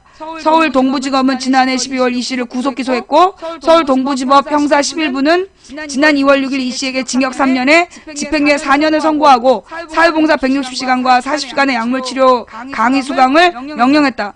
법원은 이 씨가 초법인 점을 이유로 대법원 당시 양형 기준과 달리 집행유예를 선고했고 애초 실형을 구형했던 검찰도 항소를 포기해 형이 확정됐다. 이를 두고 마약 수사 전문가들은 초범이라도 상습성이 짙은 마약사범에게 집행유예가 선고된 것은 다소 이례적이라고 고개를 갸웃거렸다. 그러니까 이게 이제 어저께 판결 난 게 아니라 2월 6일에 판결이 났고 따라서 지금 김무성 둘째 사위는 마약 전과자다. 그런데 이 전과의 내용이 15번이나 상습으로 투약을 했으면 이게 집행유예가 나기 어려운 사안인데 왜 집행유예가 난 거냐? 요게 핵심인 거네. 오케이? 자, 자, 그러면 이제 우리 논란의 핵심으로 갑시다. 예. 자, 여기까지 확인을 했고요. 그 다음에 중요한 건 바로 이 부분이야. 자, 이제 마약 전과 얘기는 끝났어. 그러니까 지금 현재 김무성의 사위가 마약 전과자다 이런 얘기죠. 그런데 이게 뉴스가 된 이유는 김무성 아들이 전과자라서가 아니야. 이게 뉴스가 돼야 됐던 이유는 김무성 아들이 전과자라서가 아니라 바로 이 부분 때문이에요. 검찰은 해당 주사기, 자, 김무성 새누리당 대표의 차녀와 결혼한 재력가 자제 이모 씨가 마약 투약 전과가 있었던 것으로 드러난 가운데 검찰이 내가 뭐라 했는데 사위라고 안 그러고 뭐라 했어? 사위라고 안 그러고 뭐라 했어? 아들 아니고 사위. 내가 아들이라 했어요? 예, 사위 미안해요. 둘째 사위. 예, 김무성 사위가 마약 투약 전과가 있었던 것으로 드러난 게 중요한 게 아니라 지금 이게 뉴스가 된 이유는 이 부분이에요. 예, 집중합시다. 집중. 왜 이 부분을 말을 못하게 할까? 계속 돌아가면서. 이게 중요한 얘기라니까 지금. 집중해 집중. 아들 말고 사위인데 검찰이 이상균의 자택을 압수수색하는 과정에서 제3자의 것으로 추정되는 주사기를 확보했던 것으로 알려졌다. 김무성 사위 집에서 자택을 압수수색할 때 제3자의 주사기가 같이 발견이 된 거야. 그리고 검찰은 해당 주사기의 사용자를 확인하지 않은 채 사건을 종결하고 이 씨를 구속하는 데 그쳐 당시 수사 상황에 대해 의혹이 증폭되고 있다. 김무성 사위가 마약 전과자가 핵심이 아니야. 이때 김무성 사위 집에서 같이 발견된 주사기의 주인이 누구냐? 이게 논란의 핵심이에요. 이게 사건의 본질이고. 뭔 말인지 알겠어? 이게 지금 논란의 핵심이라고. 도대체 김무성 그 사위 집에서 발견된 주사기의 주인을 왜 검찰은 수사하지 않았는가? 이게 핵심이야. 제3자가 누군가? 김무성 사위가 구속될 지경이야. 근데 김무성 사위가 구속이 될 지경인데 김무성 사위랑 같이 마약을 한 누구는 아예 수사 대상이 안 됐어. 이게 누구냐 이거지. 이게 누구냐. 여러분 함부로 단정적으로 얘기하지 마시고요. 이 자택에서 발견된 2대의 주사기 중 한 대는 추적을 안 해. 사정당국과 검찰에 따르면 서울 동부지검 형사 4부는 지난해 11월 초 이 씨의 마약 투약 혐의를 포착해 체포영장과 함께 압수수색 영장을 발부받아 서울에 있는 이 씨의 자택을 압수수색했다. 압수수색 당시 수사팀은 이 씨의 자택에서 필로폰 투약 때 쓰인 것으로 보이는 일회용 주사기 2개를 발견해 압수한 것으로 알려졌다.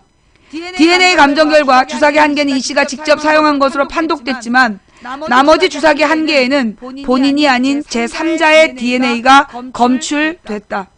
그런데 검찰은 어찌된 일인지 나머지 주사기의 원주인을 끝까지 추적하지 않은 채 사건을 종결했다.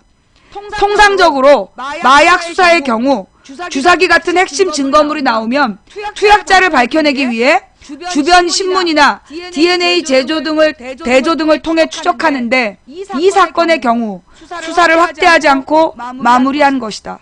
당시 수사팀은 이 씨와 함께 마약을 투약한 전력이 있는 지인들을 비롯해 연예인 등이 이 주사기를 사용했을 가능성이 있는 것으로 추정하고 중간에 수사 확대를 검토하기도 했다. 이와 관련해 모 검찰 관계자는 당시 한 연예인이 추가로 연루됐을 가능성이 있다는 내용을 수사팀으로부터 보고받아 수사를 하라고 지시한 사실이 있었던 것으로 안다고 말했다. 하지만 수사팀은 결국 나머지 주사기의 사용자를 추적하지 않은 채 이 씨만 구속해 재판에 넘겼다. 검찰은 이 씨가 사용한 주사기 1개만 재판에서 증거자료로 제출했다. 이처럼 수사팀이 정황을 통해 특정인을 용의자로 의심했음에도 불구하고 제대로 확인하지 않은 점은 의문으로 남는다. 이 같은 의혹에 대해 검찰은 수사 과정에서 윗선의 외압이나 방해는 없었다고 해명했다. 그러면 윗선의 외압이나 방해가 없는데 어떤 마약 주사기를 발견하고 기소하지 않으면 이건 검찰의 직무유기 아닌가요? 검찰의 경찰과 검찰의 직무유기 아닌가요? 이 수사팀이 모두 옷 벗어야 되는 상황 아닌가요? 내가 잘 몰라서 그래. 구속된 범인과 범인의 집에서 주사기가 2개가 나왔어. 하나의 주사기의 범인은 구속이 됐어. 그런데 하나의 범인의 주사기는 조사도 안 했다. 수사도 안 했다. 그럼 이거 수사팀 전원 옷 벗어야 될 문제 아닙니까? 외압이 없었는데 누구의 결정으로 이거 수사 안 한 겁니까? 예? 또 이 가운데 이 씨에 대해 검찰이 징역 3년의 실형을 구형했음에도 1심 집행부가 집행유예로 감형을 한 것을 두고도 논란이 계속되고 있다. 이 씨의 혐의는 11년 12월부터 지난해 6월까지 강남의 유명 클럽이나 지방의 리조트 등에서 지인들과 코카인, 필로폰들 각종 마약을 모두 15번에 걸쳐 투약했다는 것이다. 이 씨의 혐의를 적용한 대법원 양형 기준에 따르면 형량 범위는 징역 4년에서 최대 징역 9년 6월까지 가능하다. 다만 법원은 이 씨가 초범인데다 동종 전과가 없고 양형 기준은 법적 구속력이 없는 권고 기준일 뿐이라며 집행유예를 선고했다고 설명했다. 법원은 아울러 판매가 아닌 투약을 목적으로 마약을 구입한 경우 대법원 양형위원회에서 양형 기준을 감경하기로 방침을 정했다는 사정도 덧붙였다. 그러나 단순 투약 목적의 마약 구입을 감경하기로 양형 기준이 변경된 것은 올해 5월이어서 이미 2월에 집행유예를 선고받은 이 씨에게는 해당되지 않는다는 지적도 나오고 있다. 특히 기간이 2년 반 동안 지속적이고 투약한 마약 종류도 다양해 비슷한 마약 사범의 경우 초범이라도 실형을 받은 예가 적지 않아 형평성 논란이 불거지고 있다.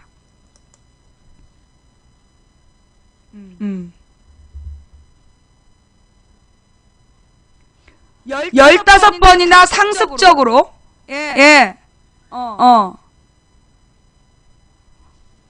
잠깐만. 김무성 사위 주변 인물 수사 종결 안 돼. 이게 뭐 변명으로 나온 겁니까?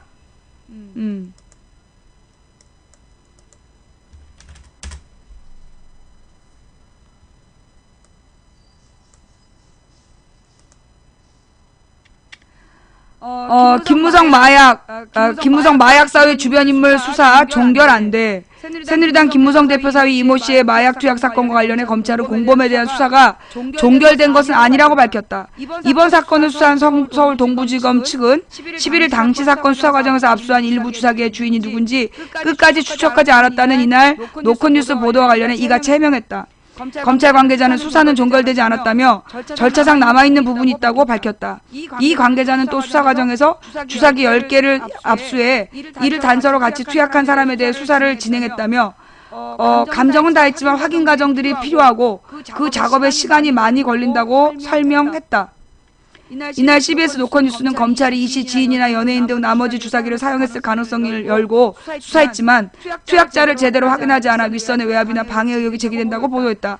앞서 2년 6개월 동안 상습범으로 마약을 투약한 이 씨에게 법원이 올해 초 집행유예를 선고하고 검찰은 항소를 포기해. 뭐 따발따발인데 자 지금 뭐 10명이라고 뭐 수사 과정에서 10개를 압수해서 이를 단서로 그 수사를 진행했다.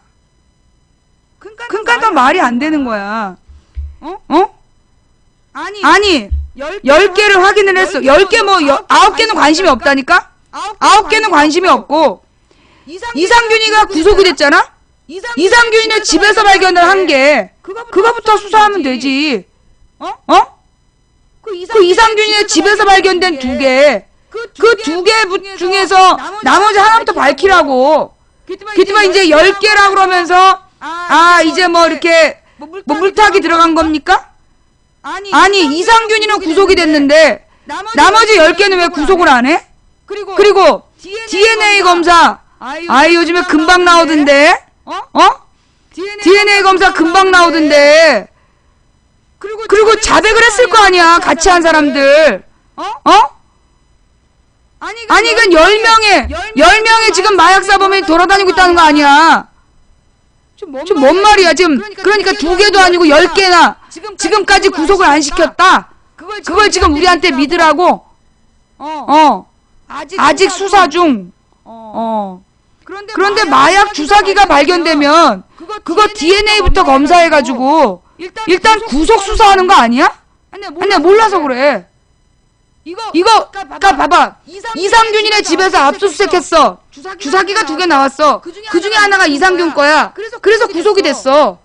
그러면 나머지 주사기도 빨리 DNA해서 검사해서 얘도 구속시켜야 말이 되는 거잖아. 그게 상식 아니야?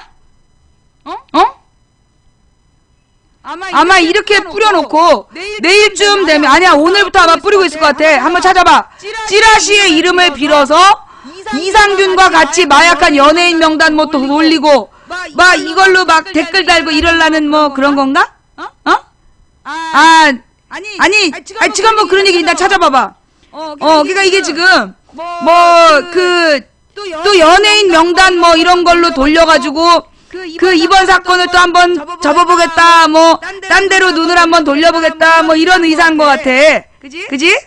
말이 지금 앞뒤가 안 맞는 거 아니에요? 나만 지금 검찰을 이해 못하는 거야? 지금 나만 이해 못하고 여러분들은 다 이해가 되세요? 지금 대한민국 검찰이 2개 주사기를 주워서 하나는 이상균이 맞다라고 구속했는데 하나는 조사를 안 하고 그리고 지금까지 수사만 했다. 그게 벌써 2월에 여러분 2월에 판결이 나려면 작년에 이미 주사기가 습득됐다는 거예요. 그런데 그 작년에 습득된 주사기를 아직까지 구속 안 시켰다는 거 아니야. 수사하느라고. 그걸 지금 우리더러 믿으라는 거잖아. 지금 올 봄에 올 2월에 지금부터 6개월 전에 판결이 났어. 그럼 판결이 나기 적어도 3개월 이전에 범인이 잡힌 거야. 그러면 작년 가을쯤에 그 주사기가 습득이 됐는데 이거 아직까지 지금 DNA 검사가 뭐 확인이 안 돼갖고 수사를 안 했다는 거잖아. 여기에 대한 또 다른 뉴스가 나왔어요. 예.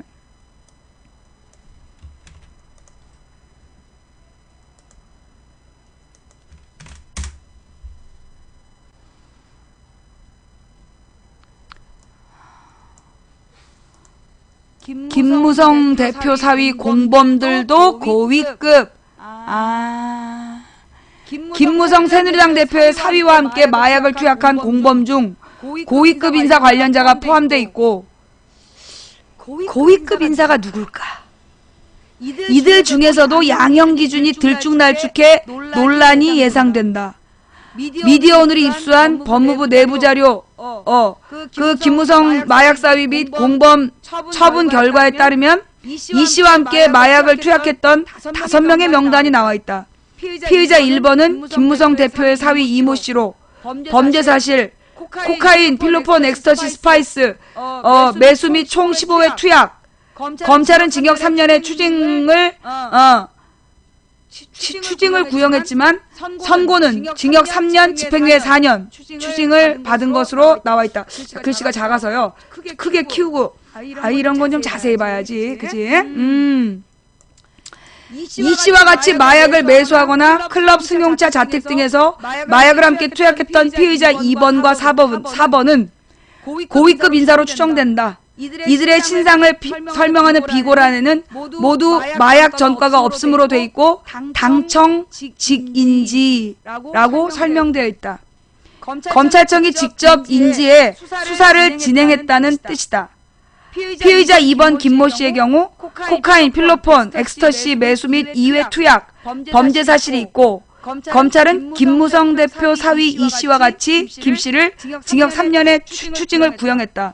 하지만 징역 2년 6월에 집행유예 3년, 추징 등의 선고가 나왔다. 2번 김모 씨는 누굴까? 2번 김모 씨는 누구라서 얘는 저기 2년 6개월 받았네? 피의자 3번 배모 씨, 필로폰 매매, 엑스터시 1회 투약을 한 범죄 사실로 검찰은 징역 1년 추징을 구형했고 징역 6월 집행유예 2년을 선고받았다. 배 씨의 직업은 CF 감독으로 나오고 김 대표의 사위 25다 앞서 11월 6일 선고를 받았다. 지난해 11월 6일 피의자 4번 노모 씨는 필로폰 엑스터시 스파이스 대마 매수 및 총 8회 투약 범죄 사실로 검찰은 벌금 1,000만 원을 구형했고 선고도 벌금 1,000만 원을 선고받았다. 노 씨의 직업은 의사로 나온다. 얘 누구야? 얘는 필로폰 엑스터시 스파이스 대마 총 8번을 투약했는데 왜 얘는 벌금형이야? 얘는 왜 벌금형이야? 김 대표의 사위를 포함한 피의자 1번부터 4번은 당적 직인지를 했다고 명시가 된 인물이고 모두 집행유예에 벌금형을 선고받았다. 이에 반해 피의자 5번 조모 씨는 필로폰 판매 알선 및 사회를 투약한 혐의로 기소돼 검찰은 징역 10월을 구형했고 징역 6월을 선고받았다. 조 씨는 마약정과 일회 전력을 가지고 있고 경찰이 인지한 것으로 나온다. 피의자 6번 송모 씨도 필로폰 판매 및 7회 투약을 한 혐의로 기소돼 징역 10월이 구형됐고 징역 8월을 선고받았다. 송 씨는 마약 판매 사범으로 경찰이 인지한 경우다. 판매하면 형이 높다며. 근데 왜 징역 8월 6월이야? 피의자 5번 6번은 필로폰 거래를 알선하거나 판매한 것을 감안하면 양형 기준이 높아질 수 있다. 하지만 검찰청이 인지한 1번부터 4번 피의자는 마약 투약 횟수가 많은데도 마약 전과가 없다는 이유로 모두 집행유예 벌금형을 선고받은 것과 비교하면 양형 기준 형평성에 문제가 제기될 수 있다. 또 1번부터 4번 피의자의 경우 검찰이 항소를 하지 않아 1심 선고로 처분이 끝난 반면 5, 6번 피의자들은 항소심 재판이 진행 중이다. 이미 김무성 대표의 사위인 이 씨는 마약 투약 횟수로 따질 때 양형 기준 하한선은 및 또는 집행유예를 선고받은 경우로 나왔다. 특히 피의자 4번 노 씨의 경우 각종 마약을 매수하고 총 8번 투약했는데도 집행유예도 아닌 벌금형을 선고받은 것으로 나오면서 고위급 인사들이 영향을 끼친 게 아니냐는 의혹이 일 수밖에 없었다. 피의자 2번 김 모 씨는 2회 투약을 했는데도 징역 2년 6월 집행유예 3년 선고받았는데 피의자 4번 노 씨는 벌금형을 받으면서 양형의 차이를 보였다. 노 씨는 강남에 위치한 유명 병원과 관련돼 있다. 노 씨의 집안은 3세대에 걸쳐 의사 출신이다. 이러면 딱 나오지 않나? 강남의 유명 병원이고 노 씨고 집안이 3대 의사래. 초음파 기기를 처음으로 도입했고 정부 부처에 일한 경력도 가지고 있고 병원 단체 주요 직책도 갖고 있고 지난 메르스 사태 당시 김무성 대표가 해당 병원을 방문해 예방을 하기도 했다. 누굴까? 김 대표 사위의 판결문에 따르면 공범 A의 피의자 신문조서와 공범 D의 진술조서 4번이 증거로 제시되어 있는데 범죄 혐의 입증 증거로 노 씨의 진술이 채택돼 노 씨의 양형에 영향을 끼쳤을 수 있다. 그러니까 이 노 씨가 진술을 했구만. 그래서 증거가 돼서 그 김무성 사위가 처벌받은 거야? 검찰 출신 김경진 변호사는 미디어오늘과 통화에서 4번 피의자의 경우 다른 피의자와 비교해 투약 횟수로 봤을 때 양형 기준이 낮은 것은 분명하다. 직업이 의사인데 강력히 로비를 했을 가능성이 있다. 의사 영업 자격 문제와 관련돼 있기 때문이라고 지적했다. 김 변호사는 김무성 사위의 경우도 투약 시간이 3년에 걸쳐 굉장히 길고 횟수도 많다. 실형 1년 정도는 되는 사건이라며 초범이란 점에서 집행유예 됐다고 해서 완전히 틀렸다고 볼 수는 없지만 실형 선고를 받을 수 있는 사건이란 점에서 봐줬다고 하더라도 틀린 얘기는 아니라고 말했다. 마약 투약 상습범 사건 명단에 고위급 인사가 포함되어 있다는 소문은 경찰 수사 때부터 나왔다. 이 씨의 공범 처분 결과는 이 같은 소문이 사실로 확인된 것이다. 이번 마약 상습 투약 사건이 고위층 인사의 도덕성 논란으로 확대될 소지도 크다. 실명은 드러나지 않았지만 향후 고위급 인사 관련자들의 신분이 밝혀질 경우 파장이 커질 전망이다. 내가 여러분 혹시 봄에 내가 5, 6월에 얘기했던 것 같은데 이상하게 마약 뉴스가 많다. 근데 내용이 별 내용이 아닌데 그 각 언론사가 마약 관련한 자잘한 기사들을 내고 있다. 그러면서 내가 뭐라고 얘기했냐면 내 느낌에는 권력자 누군가의 마약 문제가 걸려있는 것 같다. 기억나요? 내가 그렇게 방송한 거? 내가 봄에 그런 얘기를 했어. 뭐라 그러나 마약 관련한 자질구레한 뉴스들이 별로 중요하지 않은데 메인에 떠있다. 이거 뭔가 언론사들이 마약 관련해서 권력자 비리를 적했는데 요거를 지금 보도 못해서 괜히 딴 얘기를 자꾸 하고 있는 거 아니냐 라는 얘기를 내가 분명히 했단 말이야. 그죠? 맞네. 결국 2월달에 이 김무성 사위가 2월달에 선고를 받았고 지금 권력자 10명이 이 마약 관련돼 있다는 거 아니야. 그죠? 왜 이렇게 마약 뉴스가 자질구레하게 올라올까? 그러면서 이거 권력자와 관계된 이 마약 사건이 있는 것 같다. 나는 그래서 그때 이제 박모 씨인 줄 알았지. 박모 씨인 줄 알았더니 이번에 박모 씨는 없나 봐. 좌우지간 결론으로 돌아가서 그 이상균 집에서 발견된 두 번째 주사기 누구냐고. 그것만 밝혀. 우리는 그냥 그게 관심이 있는 거야. 그러니까 김무성 사위네 집에서 발견된 두 번째 주사기 주인이 누구냐고. 괜히 뭐 배모씨 노모씨 뭐 이름 헷갈리게 하지 말고 뭐 연예인 얘기하지 말고 그러니까 그 김무성 사위네 집 거기서 발견된 두 번째 주사기 그거 누구냐고. 그러니까 그 얘기 하자니까 왜 딴 얘기하고 자꾸 그래. 10명이 어쩌고 노모씨 김모씨 배모씨 막 이게 딴 얘기 필요 없고 그 김무성 사위네 집에서 발견된 두 번째 주사기 그게 누구냐니까. 김무성 사위네 집에서 발견된 두 번째 주사기 주인 김모씨야? 김모씨는 또 누군데? 김모씨는 또 누구야? 여러분 말 조심하세요. 예, 말 조심하시고요. 간호사 거요? 무슨 간호사? 아니 그러면 지금 김무성 사위네 집에 간호사가 와서 김무성 사위랑 둘이 피로뽕을 하고 말 같지도 않은 거짓말하고 있어. 뻥까지 마. 지금 이제 이 간호사들 전국 간호사들한테 지금 모욕하는 거야. 제 그 캡처 떠가지고 전국 간호사 카페에다 돌려. 너 한번 당해봐. 자 좌우지간요. 이번 이 마약 사건 이번 이 마약 사건은 근데 공교롭게도 국정감사 첫날 터졌다는 거야. 그죠? 예. 국정감사 첫날 마약 사건이 터졌다는 거야. 그 해마다 그러니까 옛날에 이제 박정희 전두환 때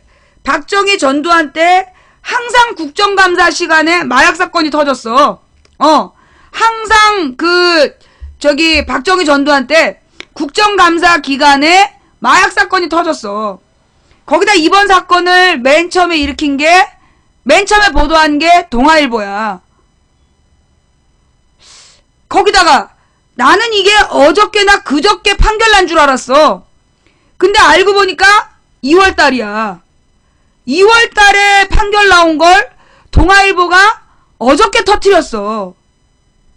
예, 제 일신이 동아일보예요.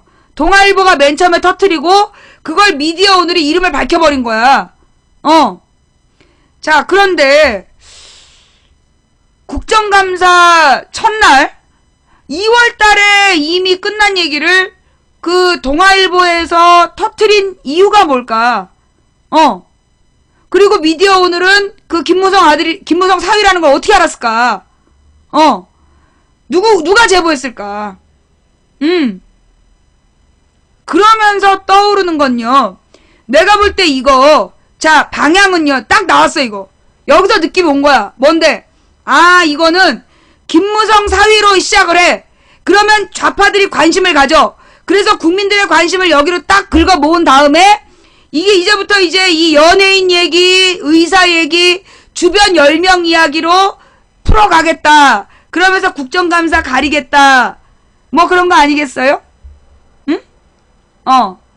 이게 딱 보니까 이 언론 조작단에서 이 여론 조작단의 지금 그 스토리가 보여. 딱 보니까 김무성 사위 이래가지고 던져. 그리고 아마 내일 정도 지나면 뭐 그 연예인이 누구냐, 병원이 어디냐 이러면서 그 주변 인물 얘기로 물타기가 되고 또 한 2, 3일 지나 이번 주말을 지나서 주요 연예인 이름으로 막 나와가지고 추석 때까지 막 뭐 마약 사범 얘기하면서 연예인 마약 사건 대대적 단속 뭐 이러면서 뭐 이렇게 그러진 않겠지.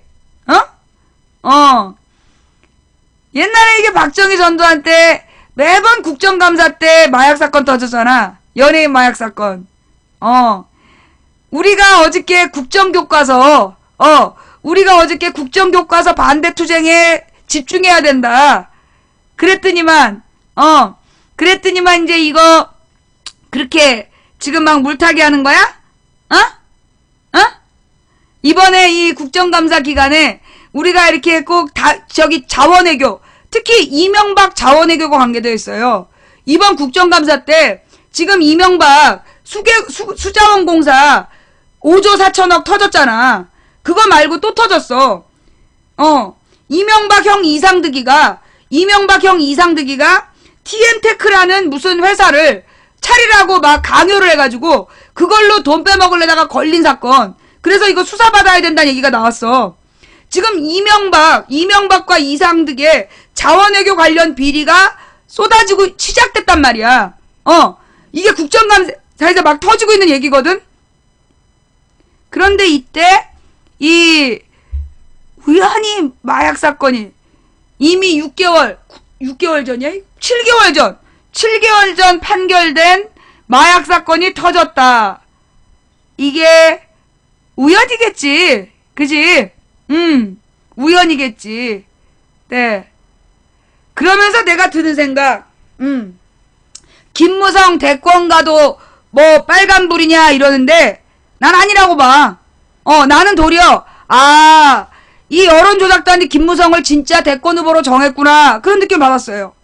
내가 뭐라 그랬어. 각 나라에 여론조작단이 있다. 이 새끼들은 언제나 흠있고 하자가 많은 독재자를 키운다.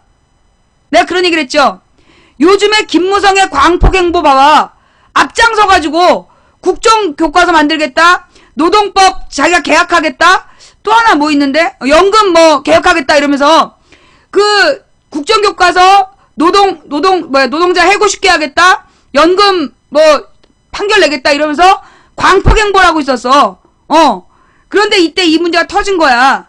근데 내가 볼 때 이거는요. 오늘 내일용 그 간판이야. 오늘 내일용. 앞으로 두고 보자고.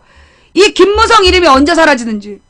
이거는 김무성 반짝 팔고 이거는 연예인 엑스파일 같은 사건으로 막 터트려서 국민들의 눈을 딴 데로 돌리면 도리어 김무성은 추석 지나고 당당하게 대권 후보 1위라는 뉴스가 나올 수 있어. 어머, 나 이제 막 대권 후보 1위라 하면서 대대적으로 도배될 거다. 야, 스토리가 딱 보이네.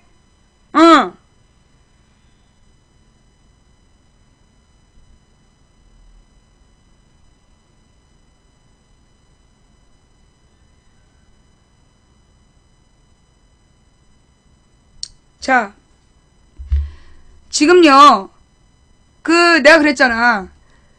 각 나라의 여론조작단이 언제나 하자 있고 문제 많은 사람을 그 자리에 올린다. 여러분, 박근혜 7시간 미스테리, 7시간 동안 청와대로 정윤회를 불러서 만났다라는 풍문이 돌고 있다. 그거 조선일보에서 터뜨렸어. 그래서 그걸로 박근혜를 완전히 박살낸 거 아니야. 그 조선일보 독자들이 박근혜 막 지지하지 않는다라는 뉴스로 막 위협을 했어. 그러면서 규제 완화 막 따낸 거 아니야. 그죠? 이번에 김무성 사위 동아일보에서 터뜨렸어. 새누리당에서 대통령 후보가 되려면 갖춰야 될 기준이 있어. 적어도 전과 14범 소리를 듣든가 아니면 자식이 없으면 동생이라도 마약점과 6법 정도 돼야 되는 거야. 그러니까 딱 볼 때 김무성이 조건을 다 갖췄네. 아버지 친일파에, 사위는 마약점과자에, 딸은 취업자에. 와, 이 완벽한 조건을 갖췄어. 야, 이게 보니까 조선일보 동아일보가 추대하기를 한 것 같아. 그렇잖아. 이제까지 새누리당 후보, 한나라당 새누리당의 대선 후보들의 스펙이 화려하잖아. 적어도 전과 14번. 전과 14번 이거 누가 한 말이에요? 옛날에 이명박하고 박근혜가 2007년에 서로 막 대권 경쟁할 때, 그때 박근혜 선거 캠프에서 나온 말이야. 이명박은 전과 14범이다. 깜짝 놀랐잖아, 국민들이. 그렇게 많은지 몰랐어. 전과 14범이다. 이게 박근혜 캠프에서 나온 말이야. 그 다음에 그때 조선일보가 박근혜가 대통령이 되면 안 되는 7가지 이유. 그 기사 좀 찾아봐. 조선일보에서 나온 박근혜가 대통령이 되면 안 되는 7가지 이유. 그 기사, 추억의 기사. 다시 보는 조선일보. 한번 갖고 와봐봐. 한번 읽어보자. 그 다음에 이번에 동아일보에서 갑자기 7개월 전 그 사건을 터뜨렸다. 이미 알고 있는 사건일 것 같아. 알고 있었을 것 같아. 그런데 사실 뭐 김무성 사위가 결혼할 때, 딸이랑 사위 결혼할 때 이미 터질 수도 있는 사건이었어. 그런데 그때 얘기 안 하고 지금 딱 터뜨린 이유가 뭘까? 매우 궁금해. 지금 터뜨린 이유. 이것도 국정감사장을 연예인 마약 뉴스로 도배해보겠다란 어떤 야심찬 기획이 냄새가 나, 냄새가.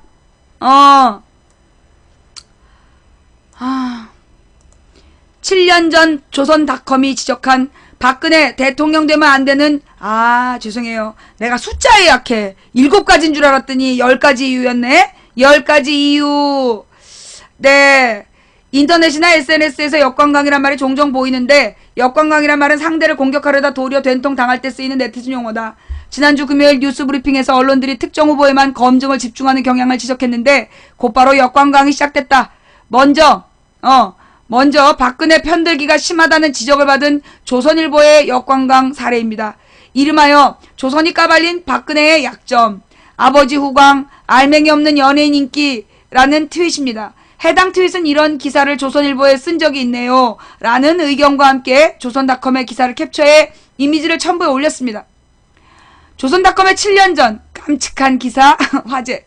트위터 사용자가 올린 조선닷컴 기사는 그녀가 대통령이 되면 안 되는 10가지 시리즈 3편입니다. 해당 기사는 제목만으로는 의미 전달이 충분히 되네요. 잠시 기사의 중간 제목을 소개하면 컨텐츠가 없다. 박정희 후광 유신 공주란 비판. 정치 지도자보다는 연예인 같은 인기. 정수 장학회 등 재산 의혹. 베일 가린 사생활 시한폭탄될 가능성도 있음. 베일 가린 사생활 뭘까요? 예. 실제로 조선닷컴에서 아버지 후광 알맹이 없는 연예인식 인기. 조선일보가 박근혜 대통령이 대통령 되면 안 되는 10가지 이유 중에 꼽은 3번째 이유였던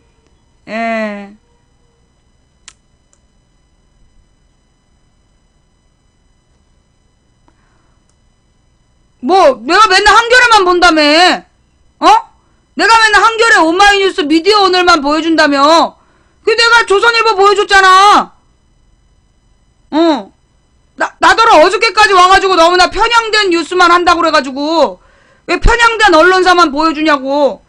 그래서 이제 내가 조선일보 딱 보여준 거야. 굉장히 신뢰감이 가는 뉴스죠. 예. 이거 원본은 지웠나? 예. 조선닷컴. 이거 분명히 조선일보에 나왔던 기사예요. 내가 2007년에 이 기사 본 기억도 나. 예. 조선일보 기사 링크는 알아서 찾아보시길 바랍니다.